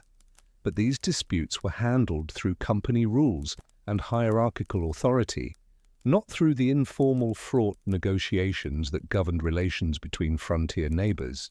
When two voyageurs quarreled at a Hudson's Bay post over some perceived slight, the factor could impose a solution through his authority as company representative. The men might resent his decision, but the conflict was contained within a framework that prevented it from metastasizing into the kind of lasting, corrosive mistrust that developed between homesteaders. The resolution didn't require the parties to genuinely forgive each other or to rebuild trust. It only required them to obey the imposed solution and continue functioning within the organizational structure. This was a lower bar than genuine reconciliation, but it sufficed to keep winter from destroying the social fabric entirely. Mission stations operated through religious authority that served similar functions. When conflicts arose between members of a mission community, and correspondence makes clear they did arise, missionaries could invoke spiritual obligation and divine authority to mediate disputes. A Moravian missionary's journal from Pennsylvania in the winter of 1799 describes a disagreement between two families living at the mission over the distribution of firewood. The missionary intervened, made a decision based on stated principles of Christian charity and fairness, and both families accepted his judgment because to do otherwise would be to challenge not just his personal authority, but the religious framework that bound the community together. Whether this really resolved the underlying tensions or simply suppressed them is another question, but it provided a mechanism for conflict resolution that isolated homesteaders lacked, a way to externalize decisions so they didn't become personal affronts between individuals who would have to continue living near each other. The appeal to higher principles, whether military regulations, company policy, or divine will, meant that decisions could be framed as impersonal, as applications of external standards rather than as expressions of personal preference or favoritism. This removed some of the sting from outcomes that disadvantaged particular individuals. The physical layout of these institutional spaces also shaped social dynamics in important ways. Forts were designed around communal spaces, parade grounds, common buildings, shared mess facilities. This meant that much of daily life unfolded in view of others, normalized by collective participation. Eating became a group activity rather than a private, carefully rationed family affair. Work was organized collectively rather than managed individually. Even leisure time was often spent in company rather than in isolated cabins. This visibility could be oppressive in its own way. Soldiers complained about the lack of privacy, about constant oversight, about never being able to escape the presence of others. But it also meant that no one had to endure winter alone, that hardship was witnessed and shared rather than hidden and borne in silence. The psychological difference between suffering in isolation and suffering in company should not be minimized. Isolation amplifies every hardship. Every difficulty feel more significant, more permanent, more indicative of personal failure. Trading posts similarly organized around collective spaces. The main hall or trading room became a gathering place during winter months when weather prevented travel, a space where men told stories, played cards, argued about politics or theology or trivia, anything to pass the long, dark hours. These gatherings served functions beyond entertainment. They maintained social bonds, reminded individuals they were part of a collective, provided witnesses to each person's conduct that could confirm their good faith participation in communal life. A voyageur who shared his tobacco, who participated in group activities, who pulled his weight in collective tasks was building a reputation that mattered within the post community. But this reputation was earned through visible, public actions rather than through the hidden, uncertain calculus of private favors between neighbors. The public nature of reputation building made it more stable and predictable than the reputation dynamics between isolated homesteaders. A man knew where he stood because he could observe how others treated him in communal settings, could gauge his standing through visible social interactions rather than through the subtle signs and silences that constituted communication between distant neighbors. Mission communities similarly emphasized collective activity, communal worship, shared meals when possible, cooperative work on mission projects. Missionaries deliberately organized life to reinforce community bonds, understanding that isolation threatened not just physical survival but spiritual well-being. The theological framing of collective life as religious duty added weight to communal obligations. Participating in shared activities wasn't just practical necessity or social preference, it was spiritual requirement, making non-participation more difficult to justify or sustain. The contrast with scattered homesteaders becomes stark when you consider what each group worried about during winter. A soldier at a fort worried about discipline, about conflicts with fellow soldiers in close quarters, about disease spreading through crowded barracks, about the adequacy of provisions provided by the institution. But he didn't worry about whether his survival depended on maintaining good relations with specific individuals who might or might not choose to help him when help was needed. His survival was institutional, impersonal, guaranteed by structures larger than any individual relationship. This meant his social anxieties, while real, were of a different order than those experienced by homesteaders. He might worry about being liked, about fitting in, about avoiding conflicts that would make daily life unpleasant, but these were concerns about quality of life rather than about survival itself.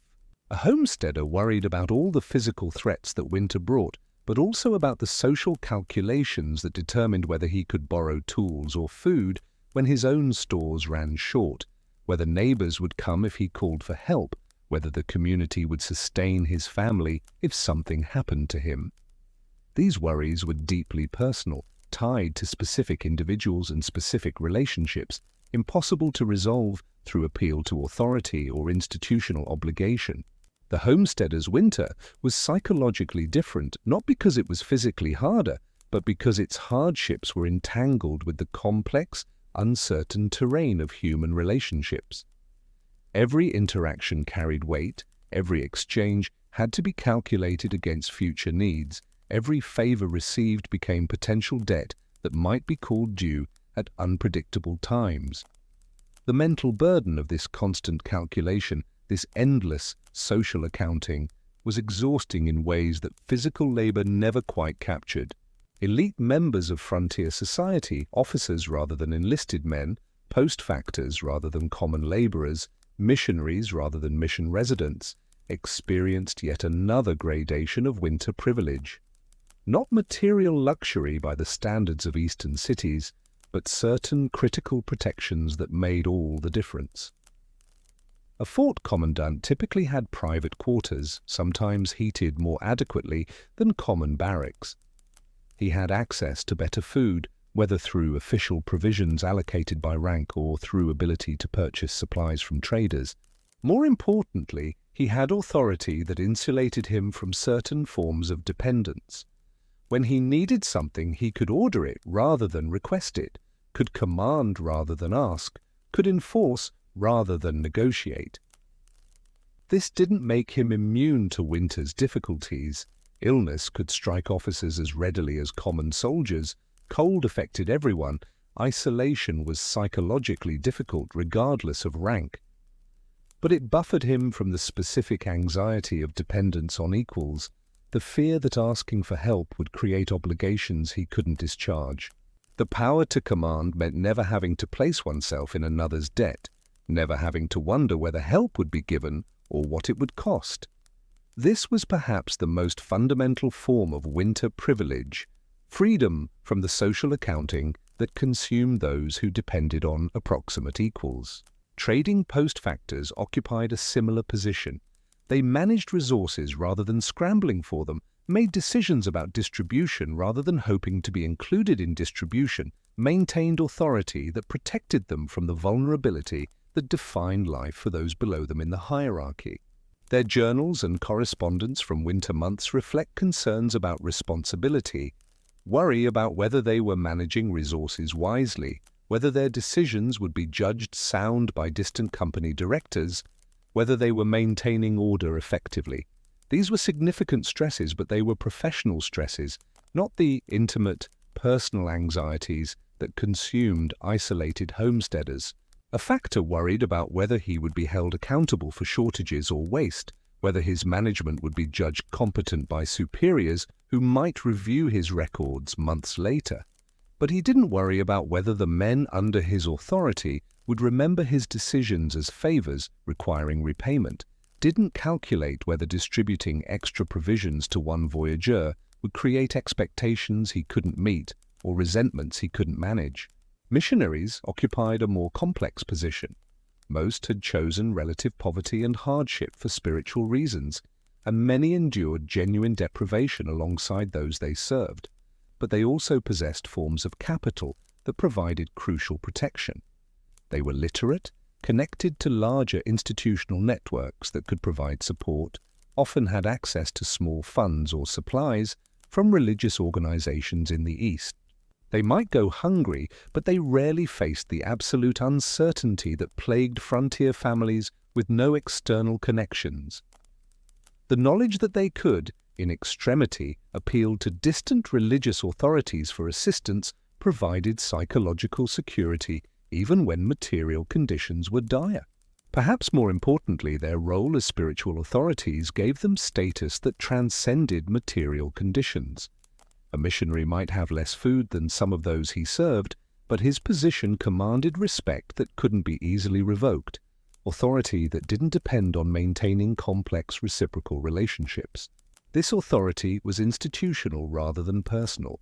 It derived from the missionary's role, from his connection to religious structures and sacred purposes, not from his individual wealth or generosity. This meant it couldn't be undermined by the kinds of failures or shortcomings that destroyed personal authority between frontier neighbors. The wealthy fur traders who visited frontier posts but maintained homes in Montreal or Quebec or St. Louis represented the furthest extreme of winter privilege.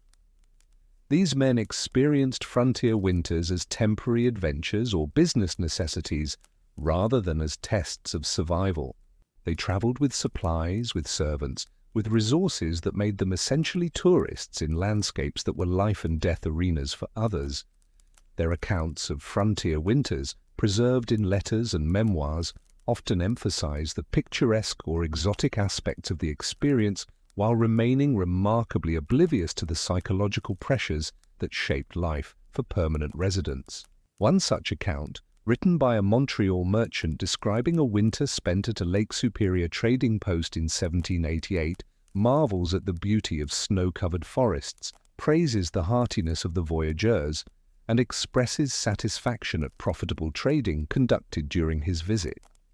What's absent is any recognition of the difference his wealth and mobility made, any acknowledgement that he was visiting a world whose rules didn't apply to him because he could leave whenever he chose, could return to comfort and security that remained permanently out of reach for most frontier inhabitants. His appreciation of winter's beauty reveals his distance from winter's danger. Only those who are insulated from genuine threat can afford to aestheticize hardship, to find picturesque what others experience as terror. The gap between his perspective and that of permanent frontier residents measures exactly the protection his privilege provided. Military officers visiting from eastern posts sometimes wrote with similar blind spots. They noted the hardships of frontier service, expressed sympathy for soldiers enduring difficult conditions, recommended improvements in provisions or shelter. But their reports rarely grasped the psychological dimensions of frontier isolation, the way that distance from authority and institutions fundamentally changed how people related to each other. They saw physical hardship but missed the social and emotional strain that made physical hardship unbearable. Their recommendations focused on tangible improvements, better barracks, more adequate rations, regular rotation of troops to prevent extended frontier service. These were valuable suggestions, but they addressed only the material dimension of frontier difficulty while missing the deeper psychological challenge of maintaining human connection under conditions that made trust dangerous. The records left by these elite visitors are valuable for what they document about material conditions, about the physical landscape and weather patterns, about the logistics of frontier life. But they're limited by their author's inability to fully comprehend what winter meant for those who couldn't escape it. Reading these accounts creates a strange doubled perspective. We see the frontier through eyes that observed accurately but understood incompletely, that noted details without grasping their significance. The letters and journals contain information their authors didn't fully appreciate, patterns they documented without recognizing. Government officials posted to frontier regions occupied another category of relative privilege. Indian agents, territorial administrators, judges and magistrates, these men had salaries, official status, often some access to supplies through government channels. They experienced frontier life as a form of service, sometimes unwelcome service, but still as something temporary and professionally defined rather than as permanent condition. Winter for them was a period to be endured until they could return to civilization, not a recurring test of survival and social relationships. Their correspondence back to Eastern authorities often complained about frontier conditions, requested transfers or additional resources, expressed dissatisfaction with the hardships of their posts. But these complaints came from a position of institutional belonging that made all the difference. They weren't isolated individuals hoping neighbors would help them survive. They were representatives of distant authority, connected to power structures that provided identity and security even when material conditions were difficult. The psychological protection this provided shouldn't be underestimated. Knowing that one served a larger institution, that one's role was recognized and valued by distant authorities, that one would eventually return to more comfortable circumstances. This knowledge buffered against the despair and isolation that could overwhelm those who saw no end to frontier hardship, no escape from its demands. Women's experiences within these institutional settings deserve particular attention. Military wives, fur traders' wives, missionaries' wives, these women lived within the same institutional frameworks as their husbands, but often experienced winter quite differently. They bore primary responsibility for household management, for making inadequate resources stretch, for maintaining domestic routine in circumstances that made routine nearly impossible. Their letters and journals from frontier winters often reveal stresses and anxieties that their husbands' accounts don't acknowledge. A captain's wife writing from Fort Dearborn in the winter of 1808 describes the challenge of feeding her family on military rations, of keeping children warm and occupied during months of confinement, of managing relationships with other officers' wives in close quarters where every slight became magnified. She had advantages over isolated homesteading women, more resources, more security, more social support. But she also faced pressures particular to her position, the need to maintain genteel standards in conditions that made such standards nearly impossible, the requirement to support her husband's authority while managing her own frustrations and fears, the expectation that officers' wives would maintain social hierarchies and proper behavior even in frontier hardship added psychological burden to material difficulty. A captain's wife couldn't simply focus on survival, she had to survive while preserving appearances, while modeling appropriate conduct, while managing social relationships that reflected on her husband's position. Native women who lived at trading posts as wives or partners of fur traders occupied particularly complex positions. They provided crucial services, language interpretation, cultural mediation, knowledge of food preservation and preparation techniques adapted to frontier conditions. But their status was often ambiguous, their security dependent on individual relationships rather than institutional protection. Winter must have been especially anxious for these women caught between worlds, dependent on structures that didn't fully recognize or protect them. Their knowledge and skills made them valuable, even essential, yet their value didn't translate into security or status in ways that white women might expect. They navigated multiple social systems simultaneously, maintaining positions that could collapse if relationships shifted, if traders moved on, if institutional priorities changed. The children growing up in these institutional settings experienced frontier winters differently from children in isolated cabins. Fort children, mission children, trading post children. They had playmates, peers who shared their circumstances, structured environments that provided routine even when resources were scarce. They still experienced cold and hunger, still endured the tedium of winter confinement, still suffered from the diseases and accidents that afflicted frontier life generally. But they did so as part of cohorts witnessed by communities, normalized by collective experience. An officer's son at Fort Pitt in 1805 might resent the limited diet, complain about the cold, feel frustrated by confinement. But he wasn't experiencing these hardships as signs of his family's potential failure, wasn't watching his parents' relationship with neighbors deteriorate, wasn't absorbing the lesson that trust was dangerous and self-sufficiency was safety. Instead, he learned different lessons about hierarchy and authority, about collective endurance, about the ways institutions could organize human life to distribute hardship more equitably. These lessons shaped different assumptions about society, about what could be expected from communities, about how survival might be organized. The institutional settings that sheltered some frontier inhabitants from the worst social and psychological effects of winter were themselves fragile, dependent on supply lines that could fail, on authority structures that could collapse, on institutional support that could be withdrawn. When these systems broke down, their inhabitants often found themselves even more vulnerable than isolated homesteaders who had at least developed skills in self-sufficiency and careful resource management.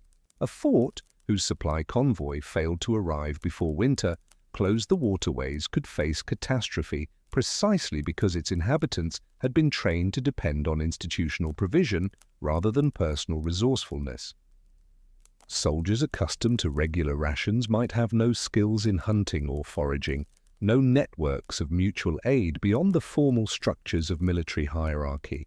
The dependency that institutional life created became dangerous when institutions failed. Men who had relied on regular distribution of provisions, who had never needed to hunt or preserve food, who had trusted that the institution would provide, suddenly faced winter with none of the adaptive skills that homesteaders developed through necessity. Trading posts cut off from company support faced similar vulnerabilities. The factors and voyageurs had grown dependent on regular resupply, had organized their lives around the assumption that the institution would provide. When it didn't, when storms or accidents or financial failures broke the supply chain, they discovered that institutional protection was conditional in ways that made its absence even more devastating than never having had it at all. The records document several such failures, posts where winter caught inhabitants unprepared because they'd trusted in structures that proved unreliable. A Hudson's Bay post stranded without supplies for an entire winter revealed how complete the dependency had become. Men who knew how to process furs, how to trade, how to navigate institutional hierarchies found themselves helpless when those hierarchies couldn't deliver the resources they'd been organized to provide. Mission communities faced related challenges when support from Eastern religious organizations faltered. Missionaries had built communities around promises of institutional backing, had encouraged native converts and frontier residents to depend on mission resources. When those resources failed to materialize, the mission's carefully constructed alternative to frontier isolation could collapse rapidly, leaving its members more vulnerable than if they'd maintained the wary, self-sufficient approach of scattered homesteaders. The betrayal of institutional failure added psychological damage to material deprivation. People who had trusted in the mission's promises, who had reorganized their lives around institutional support, who had perhaps alienated traditional communities in the process, found themselves stranded. The spiritual framework that had made hardship bearable became hollow when material support disappeared, revealing the degree to which faith had been sustained by reliable provision. Even when these institutional structures functioned as designed, they created dependencies that could become problematic in the long term. Soldiers completing their service and attempting to settle as homesteaders sometimes struggled with the transition from institutional provision to self-sufficiency. They'd been trained to obey orders, to depend on hierarchy, to operate within structures that made certain kinds of decisions for them. The psychological shift required to function as independent settlers, making all their own decisions, calculating all their own risks, navigating the complex social terrain of frontier neighborhoods, proved difficult for some. Records from land offices and county records show patterns of failed homesteads among former soldiers, men who took up land grants but couldn't sustain independent farming. The skills that made them effective soldiers, discipline, hierarchy, collective action, didn't translate directly to the skills needed for isolated frontier settlement. Voyageurs leaving company service to try independent trapping or trading faced similar challenges. They'd grown accustomed to the relative security of post life, to regular wages and provision, however meager, to social structures that were predictable, even if they were hierarchical. The independence of working for themselves came with freedoms, but also with anxieties they'd been protected from. The historical record includes accounts of failed transitions, men who couldn't adjust to the different psychological demands of self-sufficiency. One former voyageur's petition for relief to territorial authorities describes his failure to establish an independent trading operation. his inability to manage resources without institutional structure, his psychological collapse when faced with the isolation and uncertainty of working alone. The document reveals how thoroughly institutional life had shaped his capacities, how dependent he'd become on structures he'd barely noticed until they were removed. Yet despite these vulnerabilities and limitations, the institutional structures that sheltered some frontier inhabitants from winter's worst social pressures represented genuine alternatives to the isolated, mistrustful world of scattered homesteads. They demonstrated that winter hardship didn't have to produce social fragmentation, that collective organization could preserve human bonds even under extreme conditions. The question that haunts this comparison is not which model was better. Both had advantages and disadvantages. Both succeeded and failed depending on specific circumstances. The question is rather what it reveals about human nature and social organization, that winter's challenge could be met so differently depending on whether survival was individual or collective responsibility. The homesteaders who endured winter's isolation and watched their trust in neighbors erode weren't weak or antisocial by nature. Placed in institutional settings with collective provision and clear hierarchies, many would likely have maintained better social bonds, would have been spared the corrosive calculations that scarcity and dependence imposed. Similarly, the soldiers and traders and mission residents who experienced winter within protective institutional structures weren't necessarily more virtuous or community-minded. Placed in isolated cabins where their survival depended on their own stores and their neighbors' uncertain goodwill, many would likely have become just as calculating and mistrustful as the homesteaders they sometimes looked down upon. What winter revealed then was not the inherent character of different groups of frontier inhabitants, but the power of social organization to shape human behavior. It showed that trust and community were not just matters of individual virtue, but products of structures that either supported or undermined human connection. The structures themselves, military hierarchy, commercial organization, religious authority, succeeded not because they were particularly wise or humane, but because they removed survival from the realm of personal relationship. They made provision impersonal, which paradoxically made social relationships more sustainable because they weren't freighted with the weight of survival dependency. The frontier elite, the commandants and factors and missionaries who maintained authority through winter, occupied positions that protected them from the worst psychological pressures, not because they were stronger or better, but because their roles placed them above the desperate calculations that governed relations between approximate equals. Their privilege wasn't material luxury, but rather distance from the intimate anxieties that consumed those who depended on equals for survival. And this distance, this protection, this buffering from the worst of winter's social effects came at the cost of understanding. The letters and journals of frontier authorities often reveal genuine puzzlement about why homesteaders seemed so fractious, so reluctant to cooperate, so mired in petty disputes.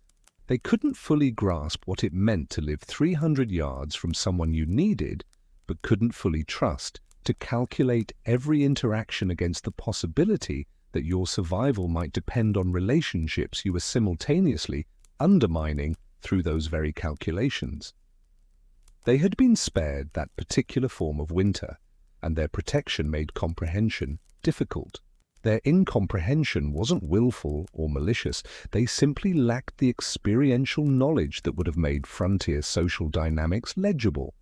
No amount of observation could substitute for the lived experience of dependency on equals, the constant low-grade anxiety of never knowing whether one had given enough to maintain goodwill or whether asking for help would tip the balance into resentment.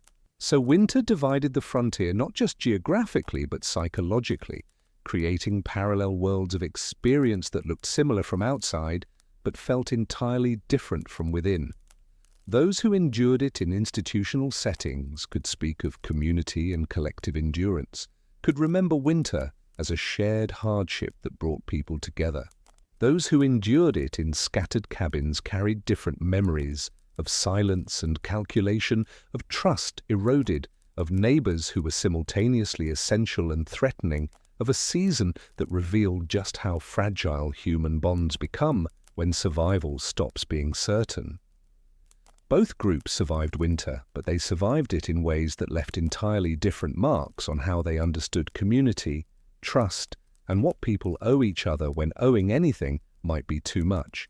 And so we arrive at the end of our quiet journey through winters that happened long ago, through cabins that have long since rotted back into earth, through lives that left only fragments and shadows for us to contemplate in the deep hours of night. Let us rest here for a moment and consider what these forgotten winters might tell us, what knowledge they preserved in silence and absence. The frontier families we've walked beside through these long months, Thomas Hendry and his wife Catherine, the unnamed homesteader watching smoke rise from a neighbor's distant chimney. The families who abandoned cabins midwinter rather than endure another season of careful words and calculated generosity. These people were not so different from us. They loved their children, hoped for better futures, tried to be good to their neighbors when circumstances allowed. What winter did to them, it did not through any flaw in their character, but through the simple, terrible arithmetic of scarcity meeting proximity. When survival depends on stores you've carefully accumulated, and those stores prove barely adequate and help might mean the difference between your family's survival and another's, then every interaction becomes weighted with implications that transform neighbors into something more complicated than friends or strangers. We've seen how this transformation happened slowly, not through dramatic betrayal, but through the accumulation of small moments, a tool borrowed and returned late, supplies lent with invisible strings of obligation attached, kindness offered but tallied in mental ledgers that could never quite balance. Winter didn't make people cruel, it made them careful, and that carefulness, that necessary self-protection, eroded trust more effectively than any overt hostility could have. The archaeological traces we've examined, the locked butter churn, the carefully hidden storage pits, the account books filled with anxious calculations, the letters that were written but never sent, these speak to a universal human struggle with the conflict between self-preservation and community obligation. They remind us that trust is not simply a virtue to be practiced, but a luxury that requires certain material and social conditions to be sustainable. The institutional alternatives we've explored, the forts with their hierarchical distribution, the trading posts with their corporate provision, the missions with their religious frameworks, these weren't perfect solutions. They created their own forms of inequality, their own dependencies and vulnerabilities, but they demonstrated that human beings can endure extreme hardship without turning against each other when survival is organized collectively rather than individually. When the burden of decision about who eats and who goes cold is distributed through institutional structures rather than falling on personal relationships between approximate equals. This perhaps is the deepest lesson winter preserved for us in its silent archive of abandoned cabins and unsent letters. Community is not natural or automatic or solely a matter of individual virtue. It requires structures that protect people from having to choose between their own survival and others, frameworks that distribute resources and obligations in ways that don't transform every human interaction into a calculation of advantage and debt. Without such structures, even good people in close proximity can become threats to each other, not through malice but through the inexorable logic of scarcity. The settlers who survived those harsh winters and went on to build the communities that eventually covered the frontier carried this knowledge with them, though they rarely spoke it aloud. You can see it in the institutions they built as soon as they were able, the community granaries, the mutual aid societies, the churches that organized charity, the local governments that took responsibility for roads and schools and poor relief. These weren't just practical conveniences, they were attempts to create structures that would prevent future winters from imposing the same terrible choices. that would collectivize survival enough that neighbors could remain neighbors rather than becoming wary competitors. Whether we in our own time have retained this wisdom is a question each listener might contemplate as sleep approaches. We live in an era of remarkable abundance compared to those frontier winters, yet we face our own forms of scarcity, of time, of security, of certainty about the future. The structures that once distributed survival's burden collectively have weakened in many places, replaced by individualized responsibility that tells each person to make their own way, to depend on themselves rather than community. Perhaps there are echoes of frontier winter in our own social landscape, shadows of that same transformation where proximity becomes burden and neighbors become calculating strangers. But this is a thought to set aside gently as we prepare for sleep, not to grasp too urgently. Our purpose tonight has been to drift through history's forgotten corners, to sit beside people long dead and feel what their winters felt like, to understand how seasons of cold and scarcity could reshape trust itself. If we've succeeded, then you've felt something of that cabin life, the weight of rationing, the anxiety of smoke rising from a distant chimney, the complexity of accepting kindness when kindness might create debt, the exhaustion of calculating every interaction against an uncertain future. You've walked through Thomas Hendry's winter, watched him struggle with moral questions that had no good answers, seen how ordinary decency became complicated when survival stopped being guaranteed. You've drifted through the archaeological mysteries, the phantom cabins abandoned midwinter, the butter churns fitted with locks, the graves standing isolated in communal cemeteries. You've sensed what history chose not to record directly, the social tensions too common or too uncomfortable to document, the erosion of trust that happened in the spaces between recorded events. And you've contrasted that world with the forts and trading posts, the institutional spaces where winter was still harsh but where its psychological burden was distributed differently, where hierarchy provided distance that paradoxically made human connection easier to maintain than it was between isolated equals. All of this, all these frozen landscapes and careful calculations and eroding relationships exists now only as memory and artifact, as fragments preserved in archives and objects displayed in small museums and patterns visible to archaeologists who know where to look. The people who lived through these winters have been dead for 2 centuries, their cabins collapsed, their fields grown back to forest, their names mostly forgotten. What remains is the pattern, the lesson encoded in their experience. That community is fragile, that trust requires nurturing through structures that protect it from the corrosive effects of individual survival anxiety, that proximity without such protection can become burden rather than blessing. But winter always ended, we should remember that. April came eventually, bringing thaw and the promise of resupply and release from confinement. The families who had grown distant through months of careful calculation found themselves working in fields again, their children playing together again, the rhythms of warmer seasons gradually easing, if not entirely erasing, the tensions winter had created. Life continued, communities persisted, people found ways to be neighbors again. Even if the word neighbor carried new complexities it hadn't held before. And in time, decades, generations, the frontier itself transformed. More settlers arrived, towns formed, roads connected isolated homesteads, markets emerged that made families less dependent on immediate neighbors for survival. The specific pressures that had made winter so psychologically difficult gradually diminished, replaced by new pressures certainly, but different ones, pressures that didn't pit neighbor against neighbor in quite the same immediate, intimate way. The world that created frontier winter's social dynamics passed into history, remembered imperfectly, if at all. Yet the human dynamics it revealed remain relevant, remain worth contemplating in these quiet hours when the mind drifts between waking and sleep. Because we all navigate relationships that mix dependence with autonomy, cooperation with self-interest, community obligation with personal survival.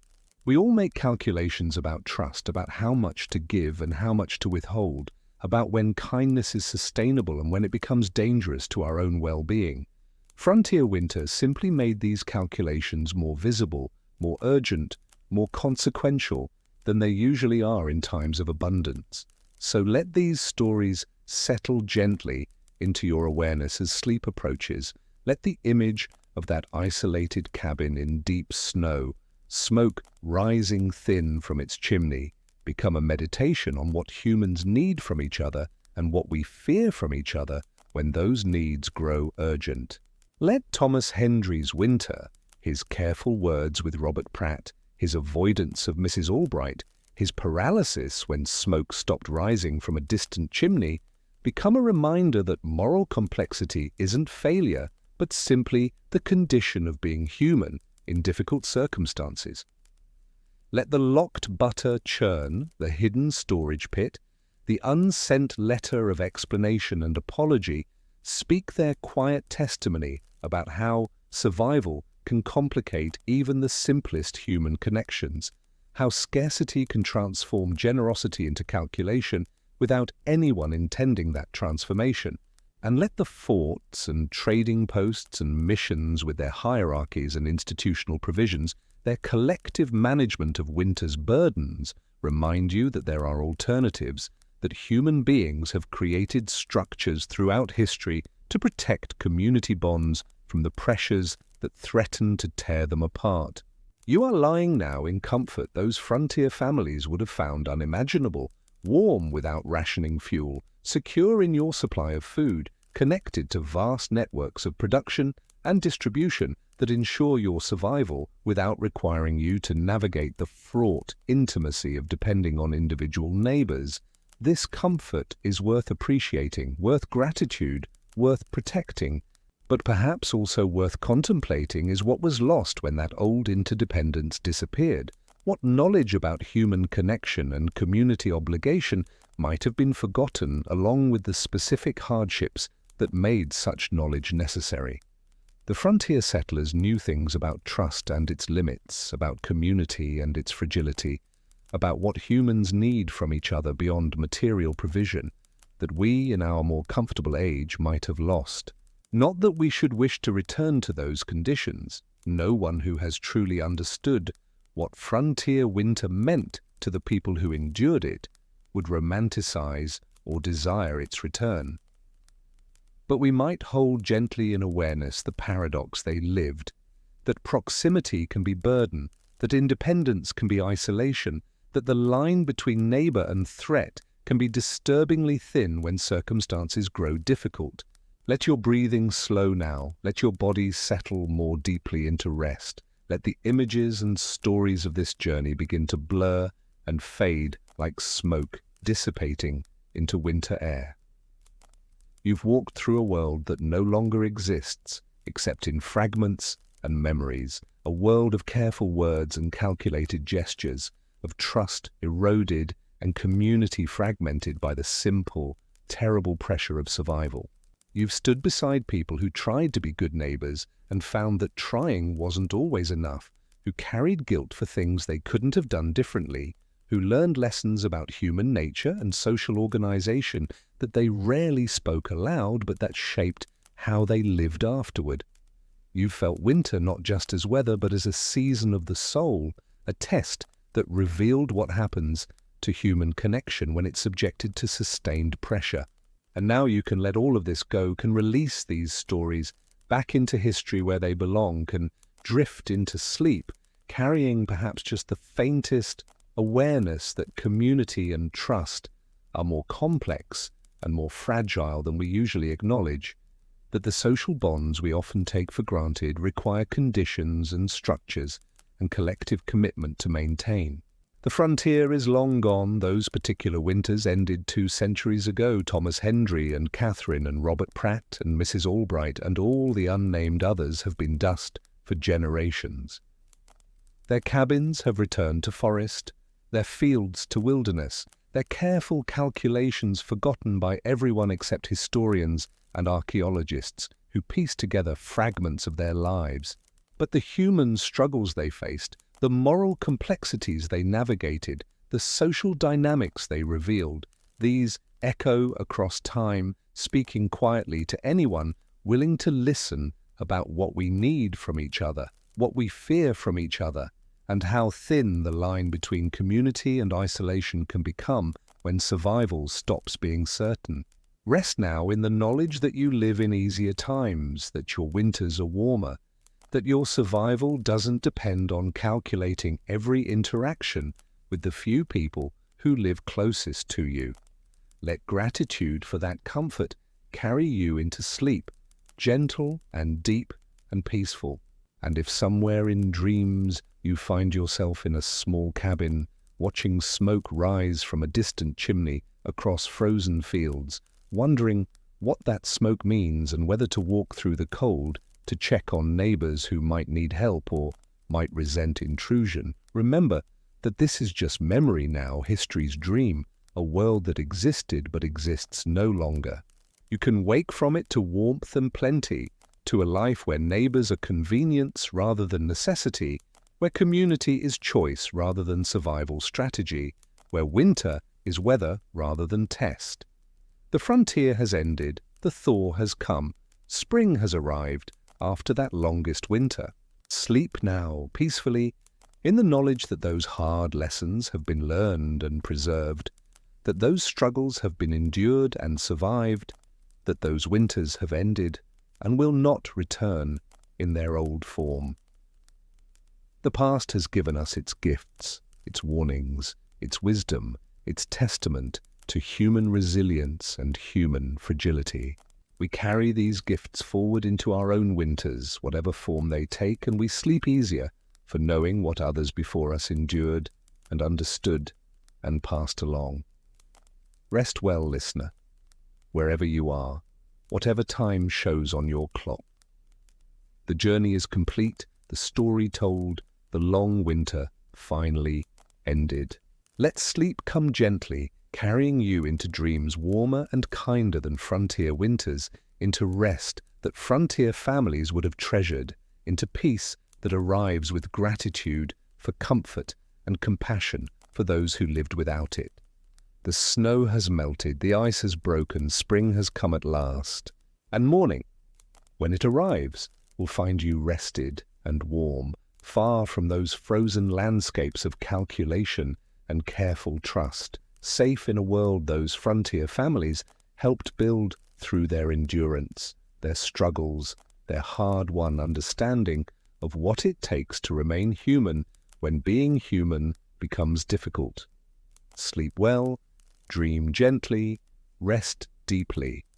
The story has ended, the night embraces you, and all those distant winters have finally, mercifully, transformed into history's peaceful memory.